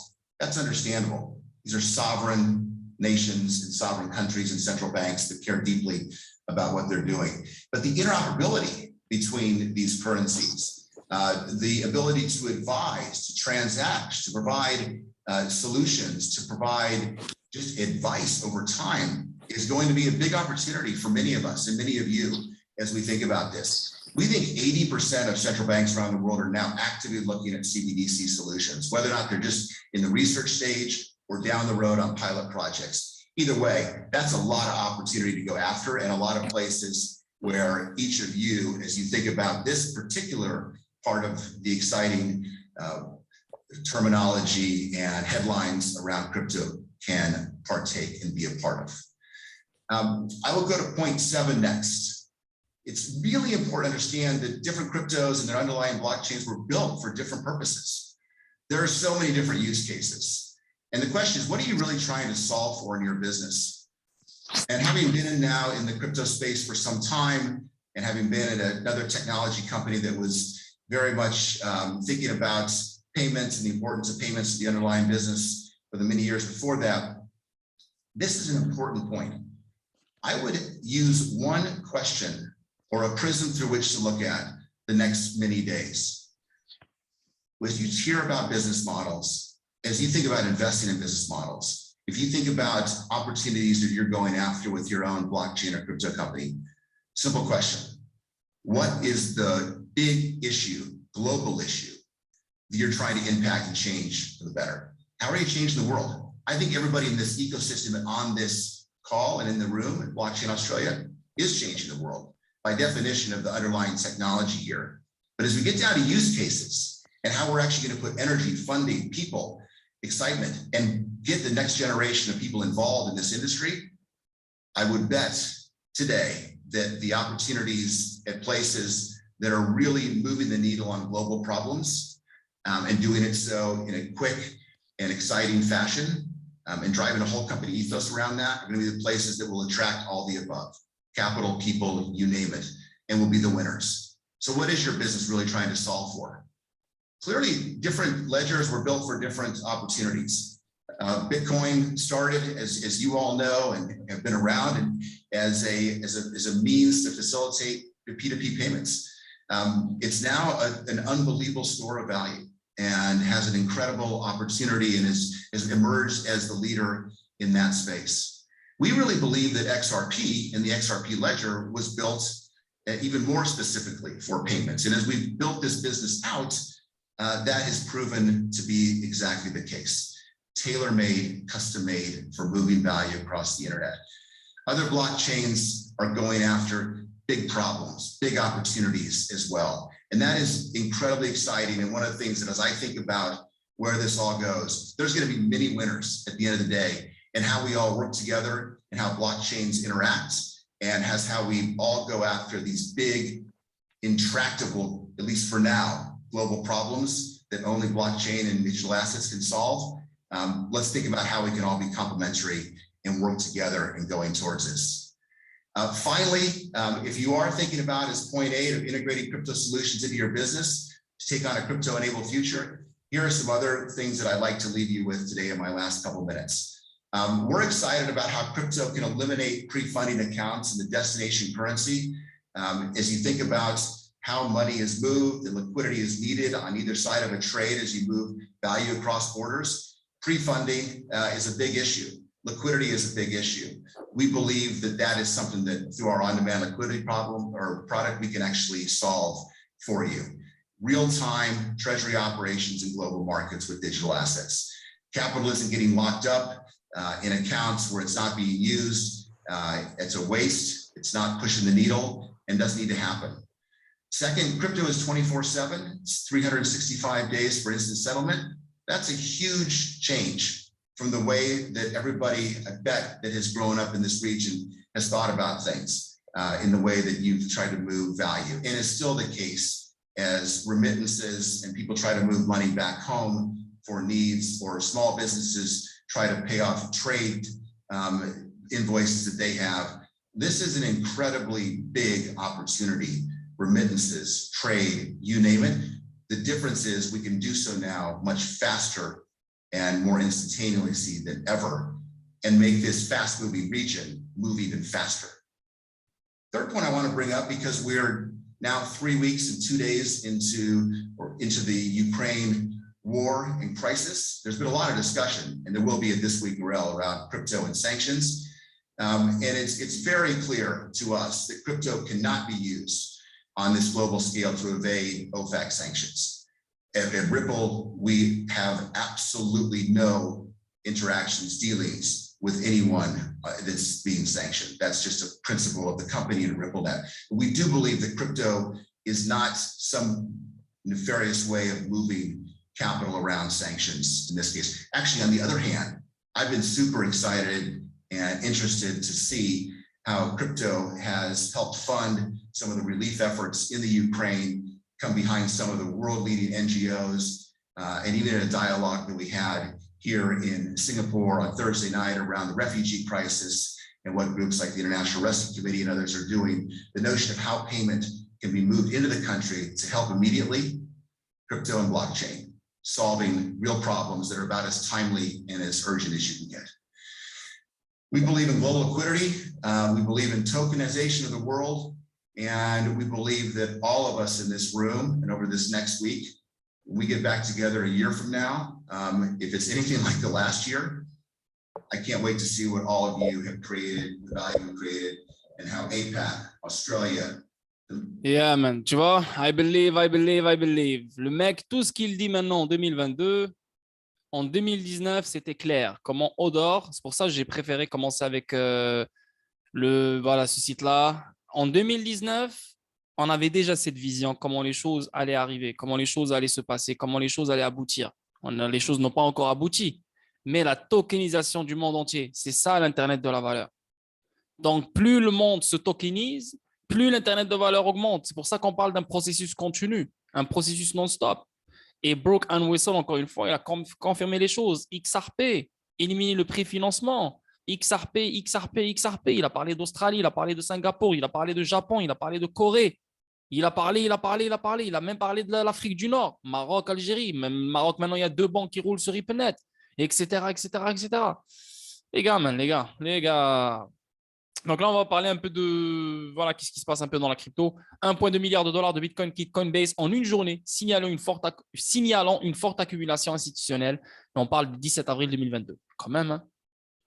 On voit ici les fan tokens de l'Asio peuvent désormais être misés sur Binance, mais pourquoi une si mauvaise performance? Donc maintenant, il y a même quand tu lis l'article, ça dit est-ce que ces tokens-là, ils ont une utilité? Bien sûr qu'ils ont une utilité parce que regardez celle de comment il s'appelle? Attends, c'est écrit ici. PSG. Non, attends, PSG, c'est quoi les jetons? Ah ouais, c'est ça. Les jetons de Juventus et PSG, par exemple, ont une utilité associée au club. La Juventus permet aux fans d'utiliser le jeton pour acheter des billets VIP. Et les détenteurs de jetons PSG ont pu voter sur le slogan du club et le design de l'équipe. Tu vois, c'est ça, Socios, en fait. C'est exactement ça, Socios. Donc, les fans peuvent voilà, gérer l'équipe, pas gérer l'équipe, mais non, décider aussi. Avant, c'était impossible. C'est pour ça que je vous dis, chez Lise, Socios, c'est extrêmement fou. OK? Louis Vuitton lance de nouveaux NFT alors que les marques de mode poursuivent leur expérience dans le jeu. Donc, des NFT Louis Vuitton. Le cercle de l'USDC travaille à la charte de la banque cryptographique américaine. Donc, Circle, c'est eux qui ont créé USDC. Et là, ça travaille sur une charte de la banque cryptographique américaine. Quand même, hein? Donc, USDC va devenir un vrai stablecoin approuvé par le gouvernement américain, comme Telcoin, en fait. L'Allemagne devient le pays le plus favorable à la cryptographie devant Singapour et les États-Unis. L'Allemagne a toujours été une puissance. N'oubliez jamais ça. Le Holy Roman Empire. Sinon, allez-y sur Google. Faites des recherches sur le Holy Roman Empire. L'Allemagne a toujours été le boss du boss. Mais c'est le boss de l'Europe. Et si tu veux, même le boss du monde. C'est juste qu'on ne le voit pas vraiment, mais ils ont toujours tout contrôlé. Donc ici, on voit Air Europa lance la première série de billets de vol NFT sur Algorand. Il y a même WTK connecté avec Algorand, mais n'oubliez pas que Algorand est connecté à Ripple. N'oubliez pas que Algorand est une blockchain. Et n'oubliez pas que pas Ripple, mais le XRP Ledger est une DLT. Donc Algorand connecté au XRP Ledger, une chaîne latérale fédérée pour faire des règlements rapides. Donc Algorand utilisera le XRP Ledger, qu'on le veuille ou non. C'est des partenaires, ils sont là. On l'a même vu ensemble, le boss de Algorand avec Brad House, ils sont en train de passer un bon moment. Donc oui, c'est une blockchain sur laquelle on peut créer sur laquelle on peut faire plein de choses, comme le XRP Ledger. Mais le XRP Ledger, comme Brooke Whistle l'a mentionné, il est fait spécialement pour les règlements et pour les paiements. Donc, une chaîne latérale fédérée de la blockchain Algorand au XRP Ledger. OK? Des pirates nord-coréens étaient à l'origine du casse Axis Infinity de 625 millions de dollars selon le FBI. Quand même, hein? C'est les Nord-Coréens qui ont niqué Axis Infinity. Là, ce gars-là, il est partout, man. Il est partout, ce gars-là, man. Partout, encore et encore. La star du hip-hop, Snoop Dogg, étend son empreinte d'investissement crypto avec une collection NFT sur la blockchain Cardano. Ah, ça, c'est vieux. Ah, c'est vieux, ça, putain. Je n'ai pas fait attention parce qu'il est sorti aujourd'hui, là. C'est qu'ils sont fucking en retard, Yahoo. Les derniers NFT de Tony Hawk à venir avec des planches à roulettes physiques signées. Nice, nice. Tether CTO discute des menaces pesantes sur l'USDT, de la concurrence croissante au CBDC. Donc ça aussi, je l'ai mis sur le Discord. Donc c'est bien de voir qu'est-ce qu'il dit. C'est nice. C'est juste pour avancer, pour vous mettre les autres vidéos. C'est pour ça que je suis en train d'aller vite. Tu vois. La Banque du Canada et Multiverse Computing complètent la simulation quantique préliminaire du marché de la crypto-monnaie. La Banque du Canada, Ripple. Et on parle de Multiverse Computing. Ça, je ne sais pas, je ne connais pas ce multiverse computing. Là, ça parle de simulation quantique. Quantum Financial System. Est-ce que c'est ça? I don't know. Mais on parle ici du G7. Ah ouais. La banque. Attends. Nous sommes fiers d'être un partenaire de la confiance de la première banque centrale du G7. Hein? Le G7 a une banque centrale? What the fuck? Hein, les gars, est-ce que vous le saviez, ça? Les gars, sérieusement, moi, je ne savais pas. Le G7 a une banque centrale à lui. A exploré la modélisation de réseaux complexes et de crypto-monnaies grâce à l'utilisation de l'informatique quantique. Non, mais il a dit de la première banque centrale du G7. Premier pays du G7? Du G7? Je sais pas. Je sais pas. Mais là, on parle de quelque chose quantique. Ça, c'est un truc à regarder plus en détail pour de vrai. Je vais regarder ça après. Bon, la deuxième vidéo, qu'est-ce qu'on va regarder? Je préfère vous mettre ça, celle de Michael Barr. Ça va être une autre fois. Anyway, la vidéo, elle est sur le Discord si vous voulez la regarder. Pas de stress. Wow. Attends, on va juste bloquer les trucs. Et sinon, je pense qu'on va regarder celle de l'inflation, à mon avis. Celle qui est beaucoup plus importante, à mon avis, parce qu'on est en train de la vivre. Et on va vivre beaucoup plus que ça. L'inflation va augmenter. Ils l'ont même dit, hein, d'après leur comportement, comment ils sont en train de monter les taux d'intérêt. Je pense qu'ils vont continuer d'imprimer. Mais cette vidéo, vraiment, ça explique vraiment l'inflation, qu'est-ce qui se passe et qu'est-ce qui cause l'inflation, qu'est-ce qui va se passer. Donc, c'est vraiment une bonne vidéo pour ce dimanche soir. Tu vois. Donc, on regarde ça ensemble. Ça se peut qu'on ne va pas la finir parce que c'est 1 heure. Là, je vais finir à 11h30, comme ça. Vous, ça va être… Les gars, est-ce que vous voulez que je continue ou pas? C'est à vous de décider. Ah ouais, Yoel, c'est vrai. C'est parce que le Canada fait… Oui, le Canada fait partie du G7. Oui, vu qu'on parle la Banque du Canada. Ok, c'est bon, j'ai compris. Mais en même temps, il dit la première banque centrale. Et le Canada, c'est le premier, genre? Ok. Ah, demain, c'est férié. Ah, ok, vous êtes bon. Ok, on va voir les votes. Ok, Géo dit oui, Sampaio dit oui, Kenzo dit oui, Yoel dit oui, Mamzi dit oui. Ok, c'est bon. Les enculés, vous êtes en congé, hein? Ah, vous voulez me faire travailler, les enculés. Ok, pas de problème, ça me fait plaisir. Ben, ok, ben, je vous laisse décider. Regardez, encore le même vote.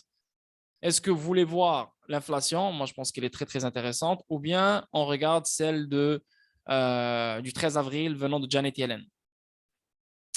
Qu'est-ce que vous voulez voir? Inflation directe? Le Jandinho?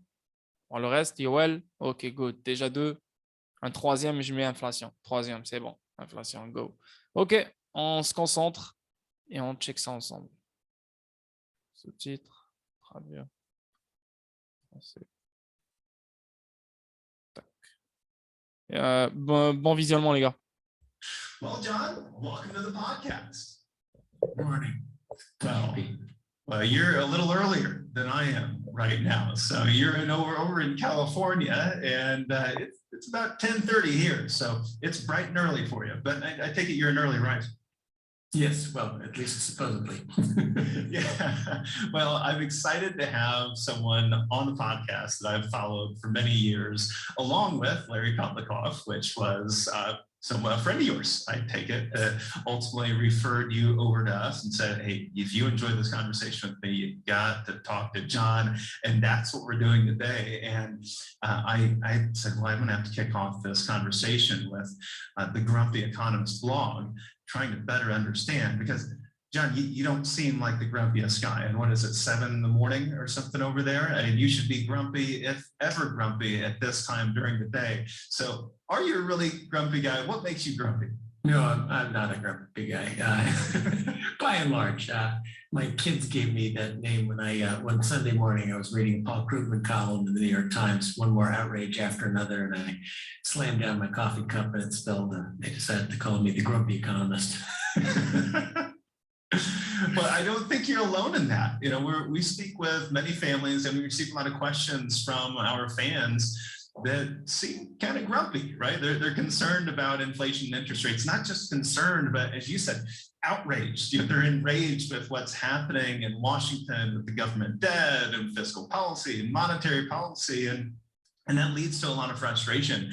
And when I consume your information, your write-ups, your talks, I go, and it doesn't seem all that positive. There's not a lot of positivity that I find in some of those articles. You're out there consuming a lot more information as well than the average individual. You have a better understanding of economics, fiscal and monetary policy, and all the different elements that are going on in the world. And that leads you to probably be a little grumpy, I would think. And if that's the case, I want to know, how do you overcome that? How do you move forward? How do you maintain a positive mindset when you do consume a lot of negative information? That's good. And as you mentioned, we mix sort of personal lifestyle ideas along with economic ideas here. So a lot for, it is very important in life to keep a positive attitude. And you can get all grumpy when you read a newspaper column you don't like in the morning, but don't let that ruin your day. Life is great. And in fact, in terms of economics, yeah, my writing tends to be grumpy because our country could do so much better if only we weren't doing so many idiotic things. It's kind of easier to stamp out idiocy than it is to do great new things. And that does tend to make you grumpy. But, you know, the big picture is we are still a remarkably great country. Our economy still does remarkably well, given especially all the idiocy it has to forge ahead against. We are, you know, in terms of wealth, productivity, health, long life, and so forth, decline in world poverty.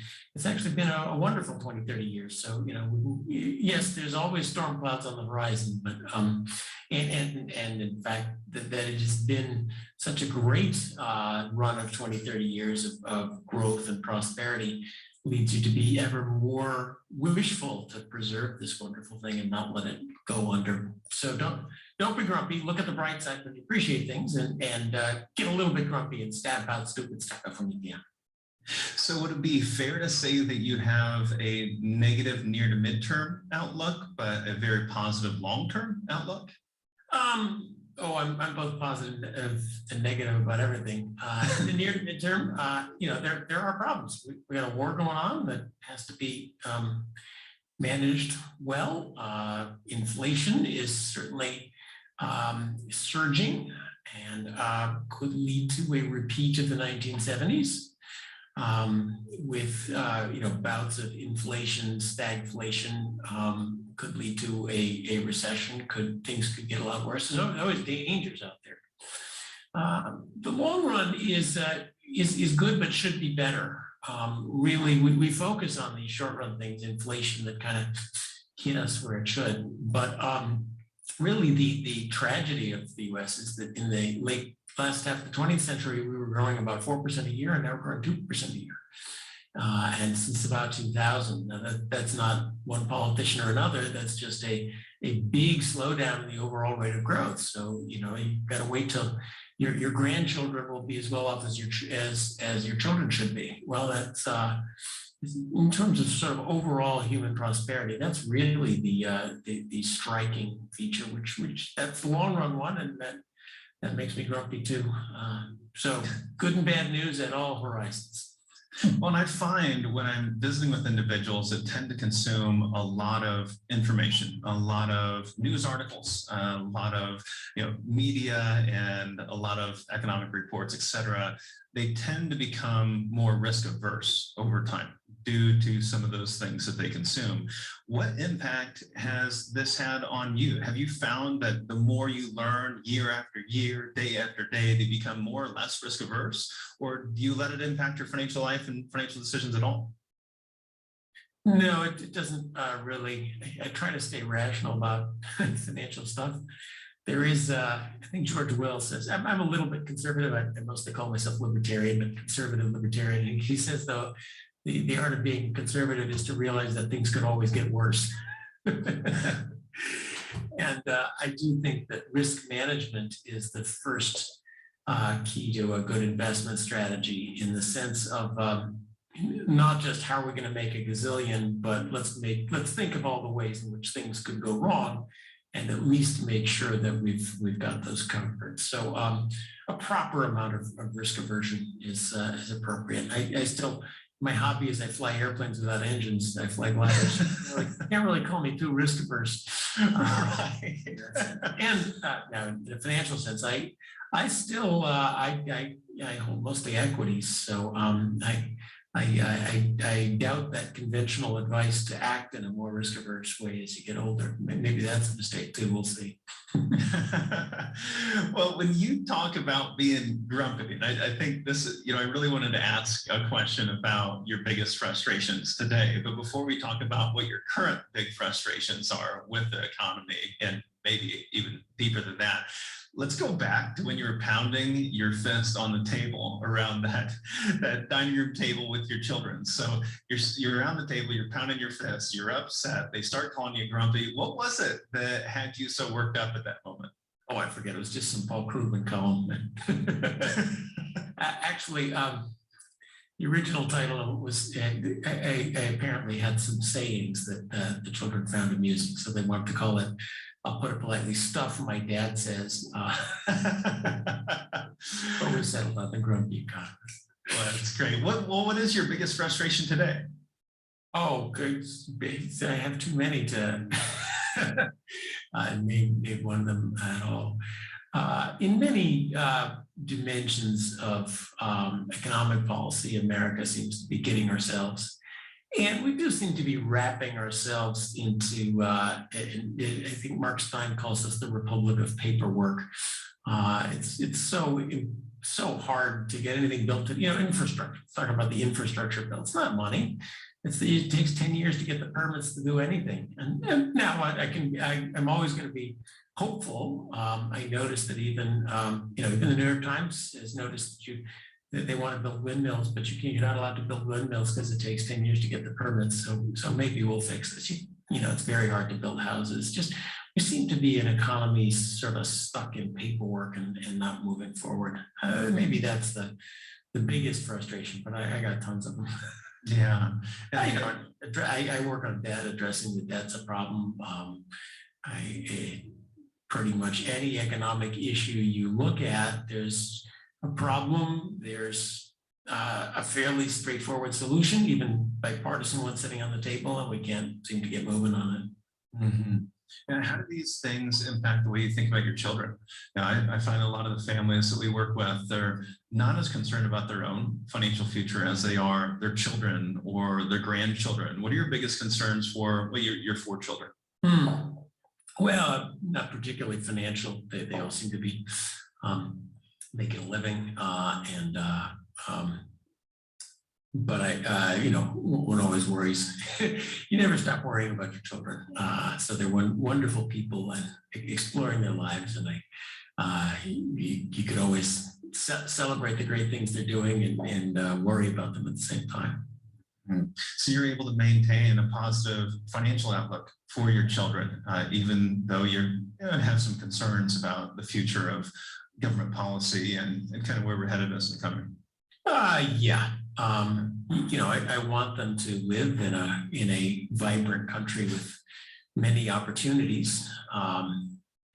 But I want all of us to live in a vibrant country with many opportunities, and not just, the kids of very privileged professors, but the kids of people who've come from much harder places. Yeah, well, that's good to hear that we're still positive for our children and our grandchildren. You talk about being not a free market economist. In a recent Wall Street Journal article, as I was consuming that, you talked about being an incentivist economist. So what is the difference between an incentivist economist? Please define that for us versus a free market economist. Well, I've learned something from the left, which is be very artful with your words and invent new ones all the time. I am a free market economist, but I think those of us in that area need to be attentive to marketing, and in some sense, it has supply side has a sort of a dated label. Mm-hmm. And now this isn't just marketing. Free market is an answer; it's not a question. So what is the question to which free markets is the answer? And one way to wrap it all up in a word is pay attention to people's incentives. And then, a lot of government policies fall apart because they don't pay attention to the disincentives. This is the paradox of all means-tested policies. If you give money so long as people don't work, they end up not taking jobs. Well, there's the disincentive. So let's pay attention to the incentives. Taxes, the standard way of thinking about taxes is who gets money, who loses money. I like to first and foremost think about the incentives, namely, right now in California, if you're a wealthy person, you earn an extra $1, you only keep about 30 cents of it. Well, there's a big disincentive along with an incentive to move to Texas. So now, who gets money matters, but economists have a lot more to say about the incentives. And that's the part of an economic policy that tends to not get analyzed. Where are the disincentives? Where are the incentives? That leads you to free marketism. That leads you to realize that markets are better left alone than run by the government. So that's an attempt at branding the general philosophy. And I like to call myself an empirical free marketer as well. I like adjectives. So I learned that from the left as well. But it's important not to be doctrinaire about these things, but instead to keep in mind the weight of evidence and history and logic. But that always tends to lead you back to free markets anyway. And really talking about the precursor to the free market being the incentive. And I had one of my mentors once told me, he said, what gets incentivized gets done. And I've lived by that. It's very true in business. I think it's very true in the economy. Where does capitalism fit in for you? Could you just give us a high level overview? We've got capitalism, we have free market economists, the free market capital. Just kind of talk about that a little bit, if you wouldn't mind. Yeah, well, here we are on we're up in the philosophy department, aren't we? I don't like to use the word capitalism. I think we know sort of what it means. It is a word invented by Marx, not by Adam Smith. And it focuses on capital, meaning who owns and runs big factory. Think of the big 19th century factory with smoke belching out of the. So that's not really the essence of what makes a vibrant, opportunity providing, growth-oriented society, especially today. Our businesses actually need surprisingly little capital. They just need, they don't even need building anymore. They need smart people with computers.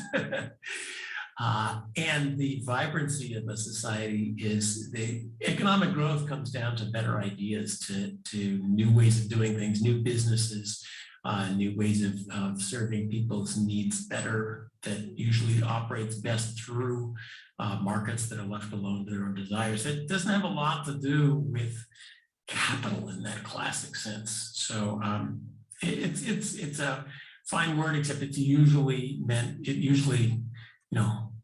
the capitalism, comma, the evils of. So if you're starting with that, you're starting at a disadvantage. Let's talk about incentives, opportunity, growth, prosperity, and so forth. Yeah. Well, and where do you think we're headed? I was having a conversation with our COO the other day. He's working on something for his dissertation, and this is kind of along those lines. He said, I get a sense that we've lost touch with what made this country great, this entrepreneurial spirit, the spirit of drive and overcoming any obstacles in order to achieve success and create value in the world. Do you feel that the entrepreneurial spirit of this country has shifted and is stifled? Is stifled, yes.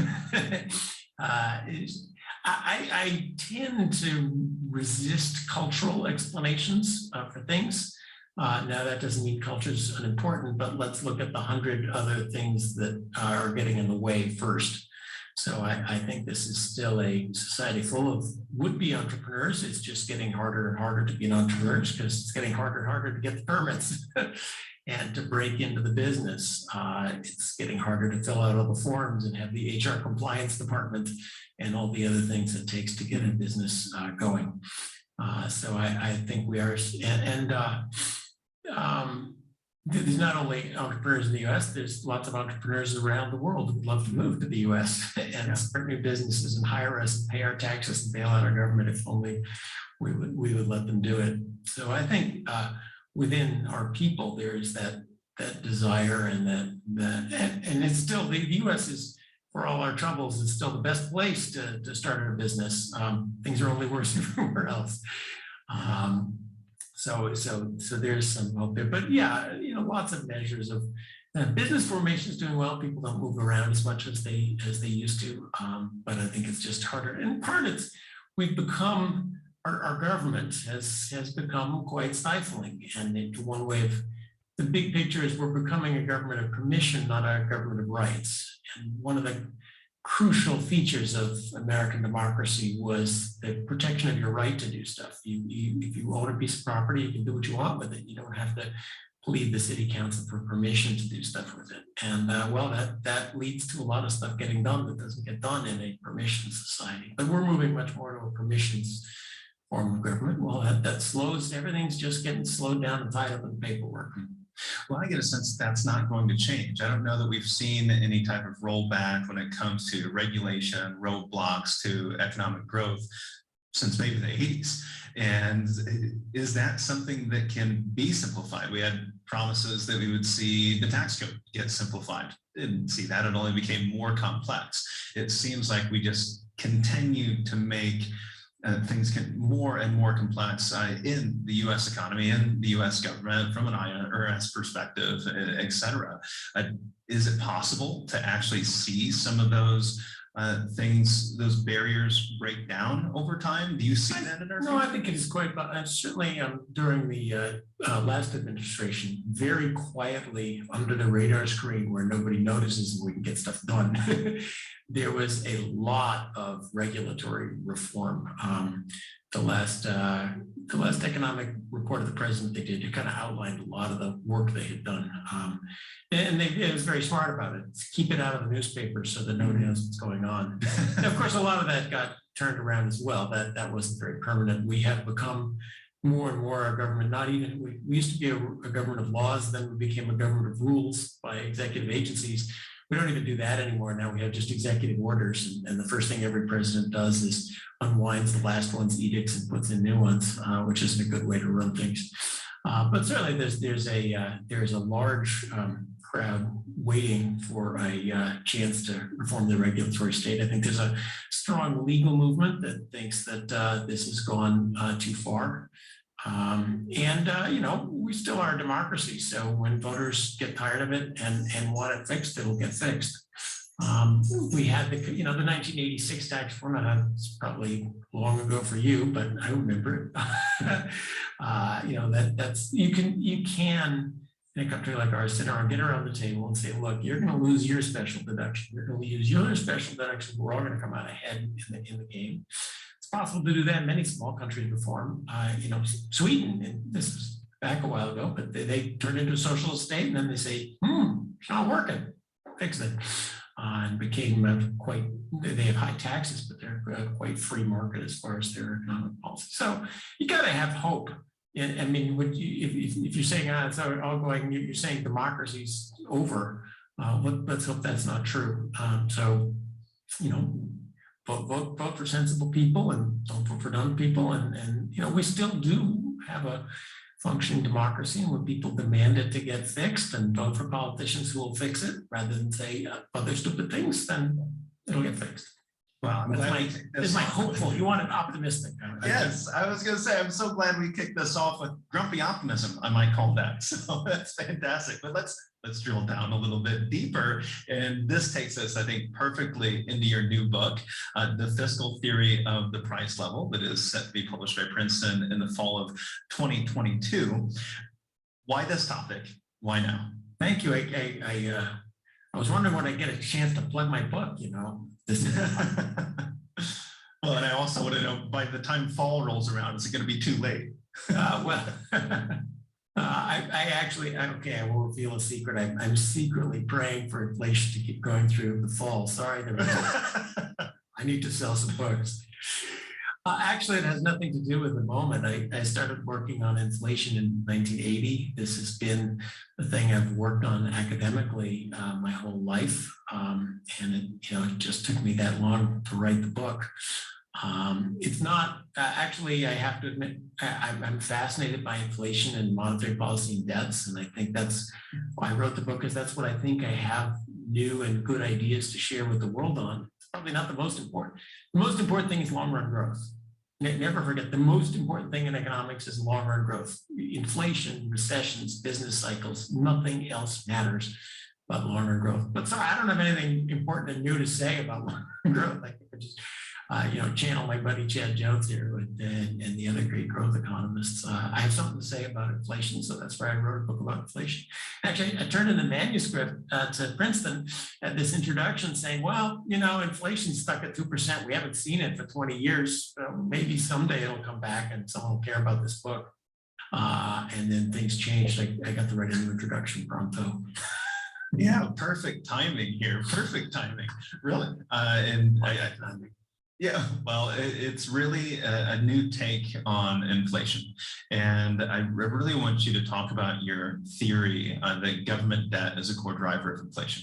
Yeah, it's a new theory and an old theory. So, in terms of the words, the book starts with a quote from Adam Smith, who recognized the basic idea. But it is, so basically, here's the question. Okay, we're going to get a little nerdy for a minute, okay? Please. Where does basically inflation come from? Which is the same question as dollars are just pieces of paper. Why do we work so hard for these pieces of paper that cost the government about 2 cents to make them? $0 for the government to make the electronic pieces of paper that we work just as hard for. Where's the value? Why do people care so much about this money? Why do we work so hard for a worthless good? And why does it become more worthless? We're closer to worthless sometimes when we get inflation and deflation. So that's it's kind of like the big economic question. And the theory that this book starts with is that fundamentally it's money is a form of government debt.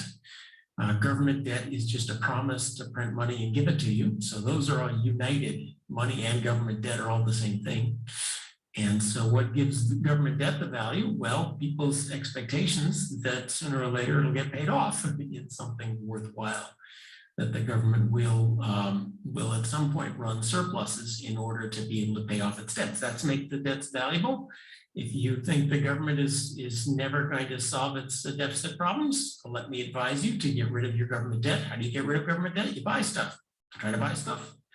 You get inflation. So that's that shouldn't be too crazy. And I think that idea is in there, but that is from an academic point of view. It's a quite different fundamental view. For example, the standard view is that money matters, but money relative to government debt. So does it matter if the government issues more debt and less money, but more money and less debt with the same deficit? Well, I'd say the first order no. So that's a sense of how it matters. So that's the guiding principle and the basic idea of the book. So in layman terms, I am not an economist, but I would rephrase that, and I'm probably going to get this totally wrong, but as this government debt continues to accumulate, the general individuals are going, hey, we're never going to pay off that debt. Taxes aren't going to go up so that they can pay off that debt. If that debt is never going to get paid, then why am I going to hold that debt? I'm not going to buy that debt. I'm not going to keep my assets in government debt. I'm going to take those assets and move them somewhere else. I'm going to spend them, or I'm going to invest them in different areas of the market, real estate or stocks, etc. And that is the core driver of inflation. This lack of confidence that the government debt actually gets paid off in the future makes me want to spend those dollars today. Yeah, it's the amount of debt relative to your guess about is it going to get paid off, and that makes it a difficult theory, because how much, when do people lose faith in the government? That's hard to independently measure, and it's something you asked me. What keeps me up at night? It points to a mechanism that can sort of snowball. It's sort of like a bank. Big inflations are kind of like bank runs. So sort of out of nowhere, everyone said, I see you saying, well, I don't trust them anymore. I said, maybe I don't either. And then we all kind of, then the currency goes and inflation kind of comes out of nowhere, as it sometimes seems to come out of nowhere. Mm-hmm. So is this a fear of default that the average individual has, or the institutional investor has, to the same degree? Yeah, it can either, if you fear either default. So what happens? What happens on our current trajectory? Right now, we have immense debt, as you know. The debt is growing, and there is no plan to pay it off. And in a couple of years, Social Security, Medicare, and all sorts of other promises that the government has made kick in. Now there's a hard choice. Either you raise taxes, which is going to be really hard to do, or you cut the spending, which is going to be really hard to do, or you explicitly default, which could happen even in the US, or when the time comes, they simply print more dollars to pay off the current debt, dollars that don't pay interest, and then you get. Now, if you see that inflation coming in the future, get rid of your government bonds today. That's what rolls it back to that fear about the future rolls it back to today. And since our government has short-term debt, you don't really need, your vision doesn't have to be everyone's thinking about 20 years in the future. Really, if you just think, most people who hold government debt today hold it for a year or two, thinking, well, there'll be somebody to roll that debt over. And once you start worrying about that, then trouble breaks out. The basic view, this is a finance show. So what gives a stock its value? Stock's value is the present value of future earnings, right?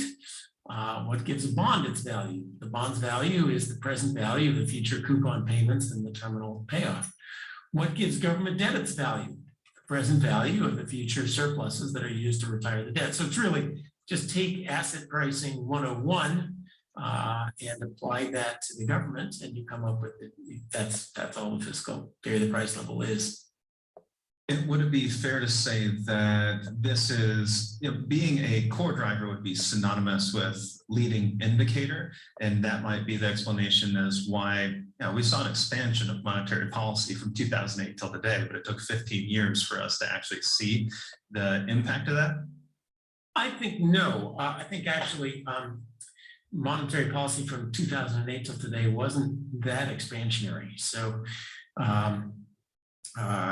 interest rates were low, but so was inflation. The QE business, I don't think, did much good or bad in either direction. Remember, what they did is they took treasuries and gave you back reserves. That's what QE is. And I think of that as like, I take your quarters and I give you 2 dimes and a nickel. That's not going to make you spend a whole lot. Fiscal policy was expansive, but it was in a period where I think the very low interest rates of the 2008 to 2020 period helped a lot for the government to finance deficits. As I look at inflation right now here's I put my fiscal theory hat on, I see the immense fiscal and monetary expansion of the last recession. The government, we had $5 trillion of deficit, but the total government debt was 17 trillion as of, I think, February 2020. And we printed up about $3 trillion of money and sent people checks. We borrowed another $2 trillion of money and sent people checks. So that very fast fiscal expansion, that huge deficit, I think, is the reason that we're seeing inflation right now with only a 1-year lag. Well, you're starting to throw out some numbers when it comes to debt, and there was a criticism of your work in a recent Wall Street Journal opinion article. I'm sure you saw it. I'm one that can't avoid reading my reviews. Professor Shiva Rajgopal of Columbia Business School said that you're only focusing on the government's 20 trillion in on-balance sheet debt and overlooking the off-balance sheet debt of Social Security, Medicare, and Medicaid, arguing that if that was taken into consideration, inflation expectations should be 3 times higher. What's your response to that? Oh, well, and Larry Kotlikoff, who you mentioned earlier, makes this point. Not only does the government have this now 3 trillion of official debt, it has promised to pay all sorts of things with no ways to pay for them, which is sort of an unofficial debt. Right, I think he's right.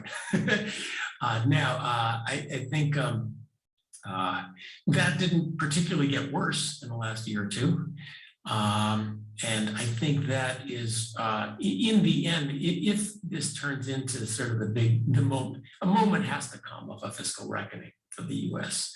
That's just budget. Just the fact of numbers add up.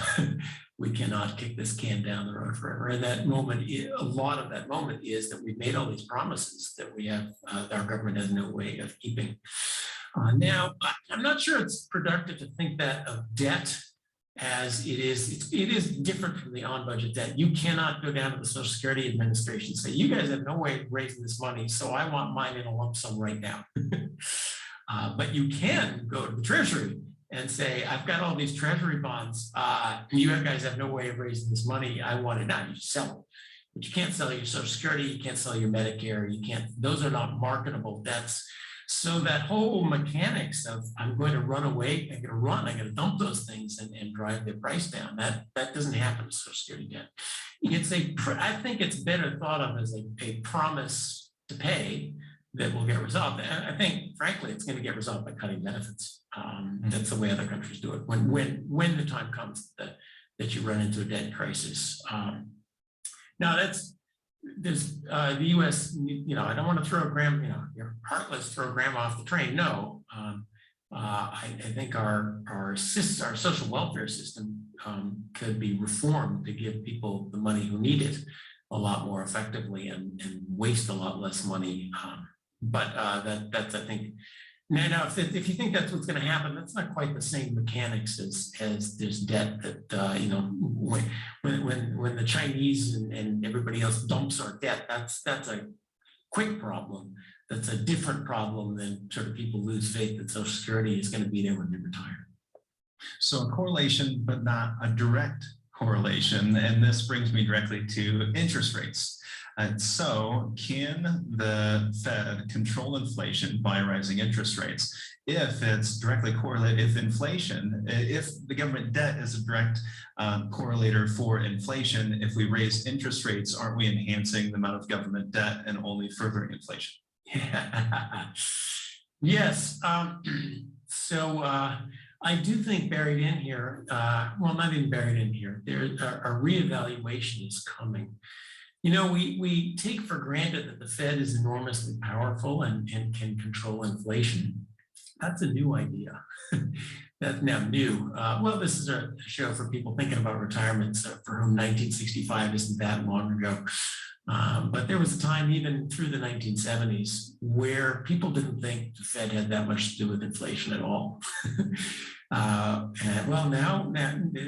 we think, oh yeah, higher interest rates, lower interest rates, that's everything. Well, the Fed has limited powers to affect inflation. It does have quite a bit of power to affect inflation, but especially when, as you're saying, if the fundamental inflation comes from fiscal policy, then the Fed has limited ability to fix it. As a metaphor, The Fed is about liquidity, right? So if the fiscal policy is, the car's going too fast down the freeway, fiscal policy is the accelerator stuck to the floor, the Fed can drain some oil out of the car, that'll slow it down. It's not a very effective way to slow it down. And the fundamental problem is still that the accelerator is stuck to the floor. And you said something very deep, which I appreciate because it took me a couple of years to get to that understanding.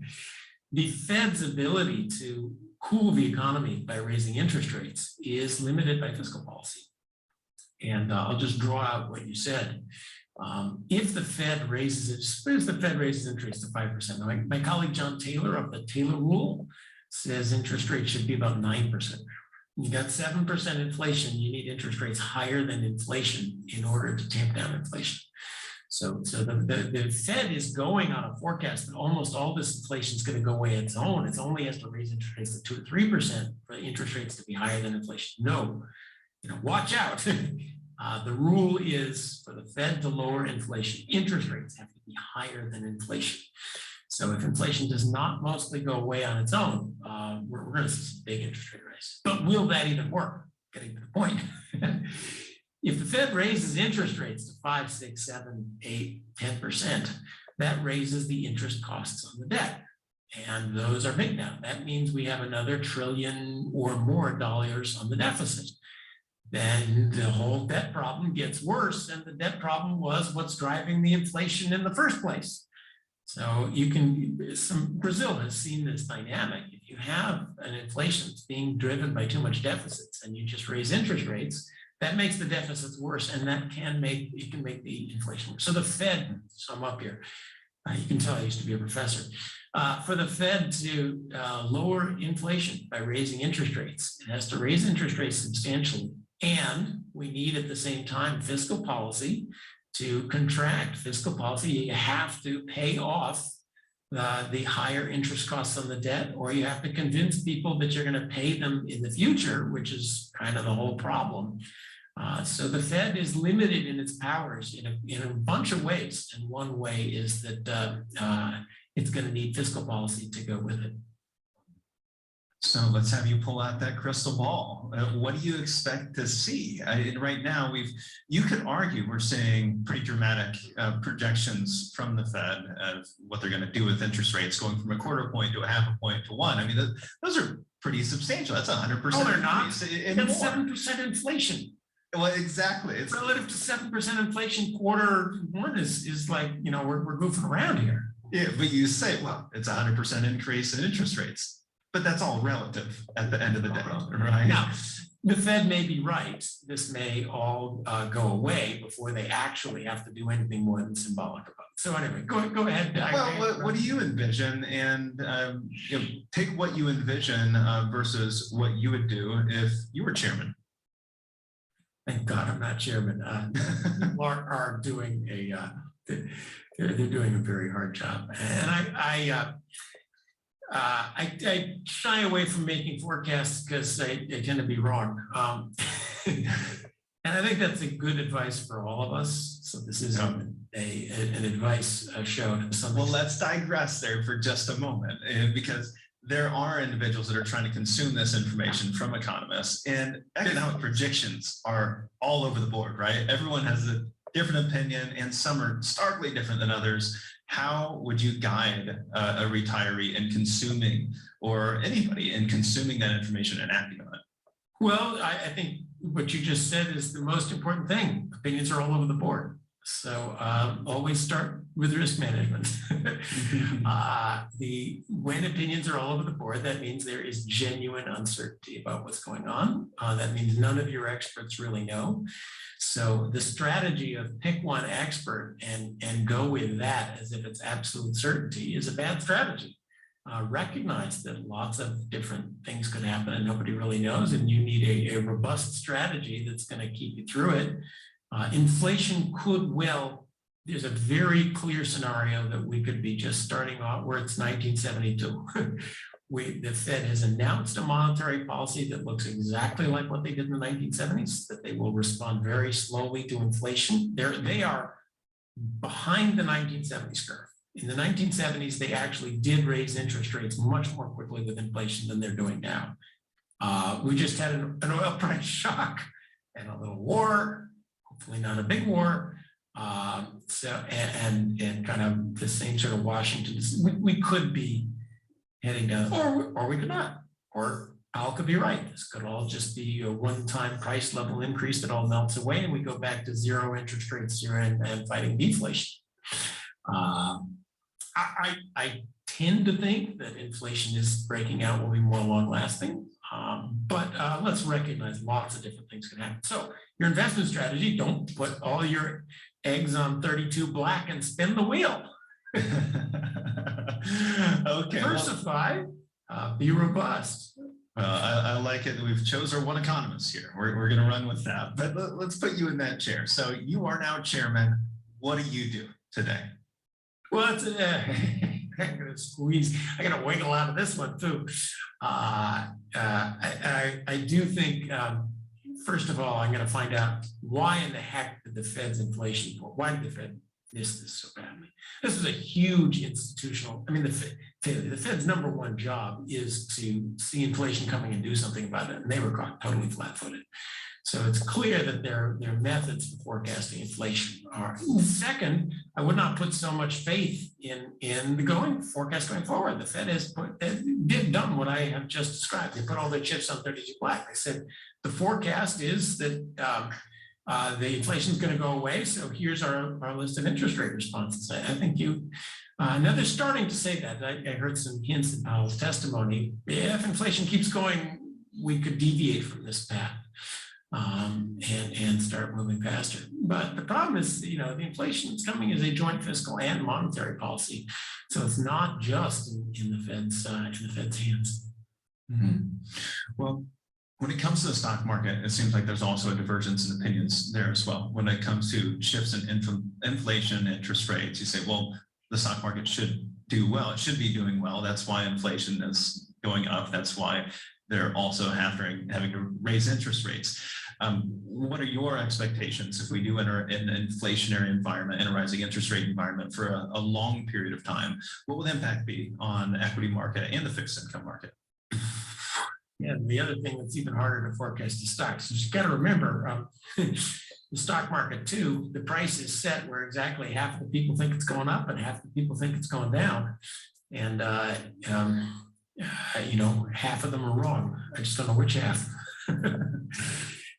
We can certainly do some if and then. So we do know that the stock market is sensitive to interest rates. So if real interest rates rise, that is going to lower the level of the stock market. If the economy tanks, that's going to lower the stock market. Some of the worst years for the stock market were 1974. There wasn't a big crash, but it went down 40% in the year. So stagflation, I think, is something we would worry about. As much for the inflation itself, I mean, stocks are supposed to be real assets that maintain their value during inflation. So why did stocks do badly during the time of inflation? Well, I think because, correlation versus causation. Inflation is always a time of economic chaos, financial chaos, government chaos. So stocks do badly in times of economic, financial, and regulatory chaos, not because of the inflation per se.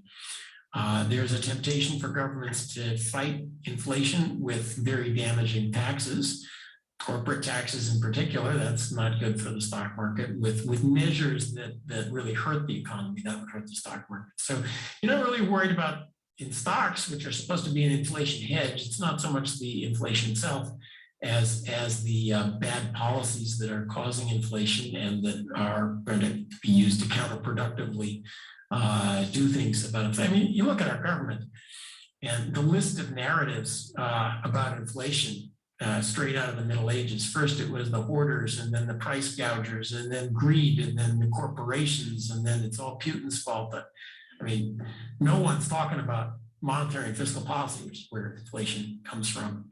So there's a great desire to do everything else but what might actually. Sorry, you asked about the stock market.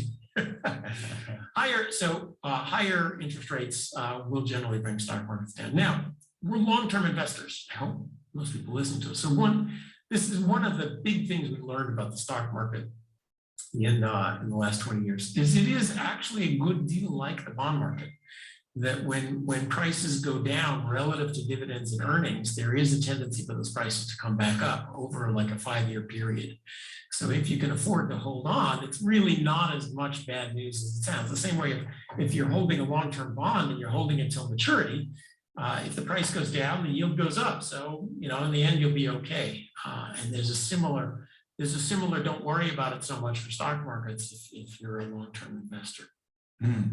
Okay, well, let's hit on tax rates before we close this thing up. Yeah, so you talked about government debt and us just not having the confidence as a society that we're going to see that government debt get paid off. But I've had other guests on that say, well, we're going to see a dramatic increase in tax rates in the future because we have to in order to pay down the government debt and continue to fulfill the entitlement program. So is your sense that we are not going to see a dramatic increase in taxes in the future or otherwise? Yeah, well, there's this conundrum. We have a European welfare state and tax system doesn't pay for it.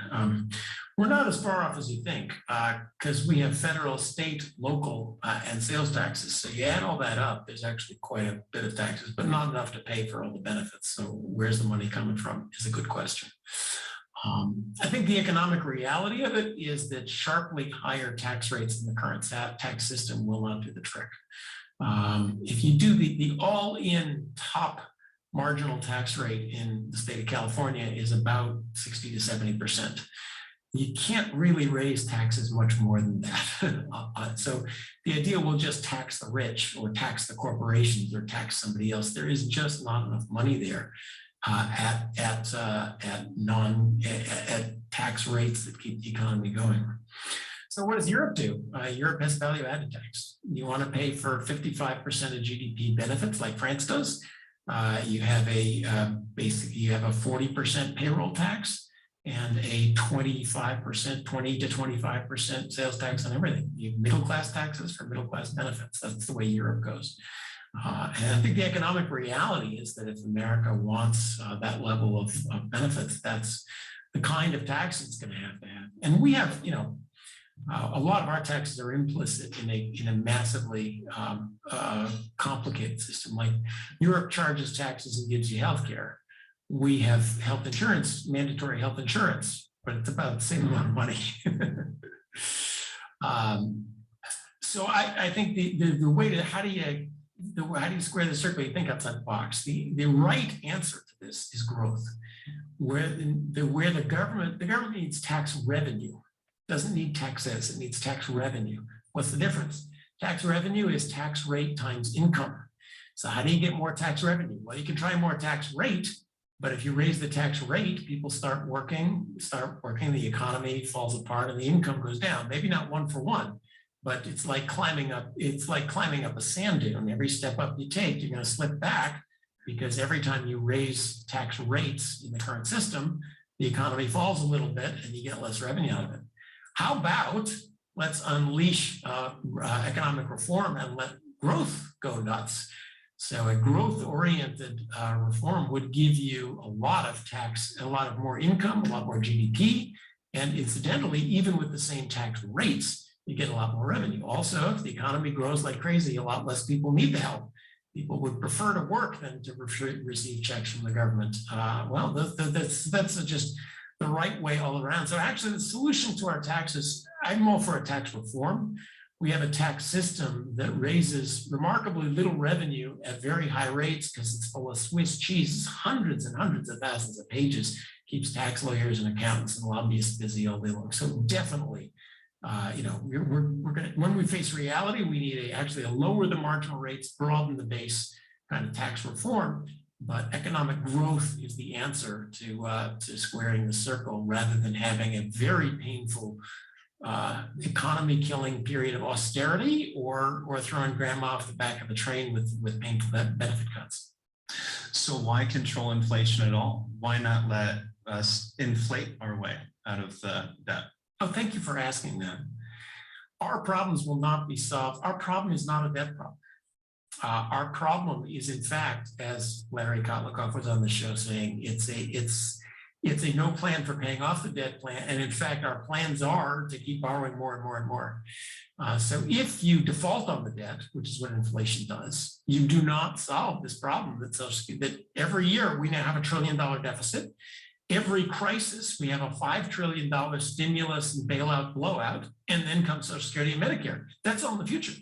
And so inflating away or defaulting on our current debt, in fact, makes all that worse because we would lose the capacity to borrow money at all. No one lends you money the day after you welched on your debts. No one lends you money. So inflating our debt away would make the fundamental fiscal problem worse, not better. You can borrow 100% of GDP as we have if you have a plan to pay it off. You can borrow tremendous amounts of money if you have a good plan to pay it off. Welching on your past debt is not a way to get a plan to pay it off. So you discussed your investment strategy a little bit. You talked about taxes. What type of tax strategy do you implement today, or the way that you think about investing and saving from a tax perspective in order to safeguard yourself against the risks we may face in the future? Yeah, well, I'm personally nowhere near good about this as I should be, but certainly, let's just say, doing wise but not too clever, let's not go to jail, please, things about taxes is the most important part of an investment, especially the long-run investment strategy. Why? Because it's free. In my life as a finance professor, everyone's all, oh, let's find alpha, let's find the great manager who will make us a lot of money. There's a lot more money to be had by doing things, from a sound tax perspective. Simple examples. When you sell stuff, you pay capital gains. So don't sell stuff. Don't pay short-term capital gains. Never sell anything less than a year from when you bought it. You don't know for sure about where it's going. I mean, unless you got really good reasons. That's just a tax efficiency that's easy to get. Of course, talk to your estate tax lawyer. On the margin, 50%. That's a huge bite. I referred to the corrupt Swiss cheese of the tax code. Well, they're offering this to you, so and there I'm not an expert, but it's still you have to understand our tax system. Like so much of America, fancy word is price discrimination by needless complexity. Let me unpack that for you. The way things work is that it's like the whole system is like airline frequent flyer miles or credit card rewards. If you're willing to take the time and really dig into it, you can save a lot of money. Otherwise, they're going to screw you. That's a technical term. And so taxes are the same way. It's deliberately set up to be complicated and opaque. Why? So that people don't take the time and effort, they take your money. That was sort of more an ode to tax efficiency. The basic principles are do good estate tax planning so it doesn't all go away when you die. Try not to sell things, avoid capital gains. Those are sort of basics. And I'll leave your tax experts to tell you all the other tips and tricks. But it's sort of the first stage is risk. Before we get into what's the next hot idea, risk management. Listen to a lot of ideas, recognize that for every buyer, there's a seller. The average investor holds the market portfolio. We can't all be smarter than average. Half of the people who think they are deluded. So risk management, second step, don't pay too many taxes. Third step, we can talk about the fun stuff. Well, I think we've wrapped this conversation up with the common sense guidance that we're looking for. Let's just skip on over and wrap it up with a question from one of our fans. So our weekend reading subscribers, they submit questions to us prior to our guests coming on the show. And we had a question. Donc voilà les gars, combien de personnes il reste? 10 personnes. Donc c'est bon, on a eu un bon 2h30 de stream. Cette vidéo, elle était magnifique, vraiment. C'est à regarder, à regarder. Mais énormément de choses qu'il a dit, ce monsieur-là. Vraiment, j'ai rien à dire. Bravo à lui. Et c'est un docteur, le mec. C'est un senior fellow at Hoover Institution, Stanford University. Donc, merci à vous tous, les gars. C'était merveilleux. Cette vidéo va être sur le Discord. Donc, c'était cool. Et on continue comme ça. Demain, sûrement, je ferai un stream le soir, encore sur le Discord. Je vais voir. Ça dépend. Mais sinon, vidéo statique demain, c'est sûr et certain. OK? Ciao, ciao la famille. Merci pour ce soir. Et prenez soin de vous. Et je vous souhaite un bon début de semaine. Merci Fred, merci Géo, merci Mitsu, merci Kenzo, Legendinho, Yoel, Mamzi, Sampeo Gomez. Salut à vous tous, Col Blanc et bonne soirée. Bye bye.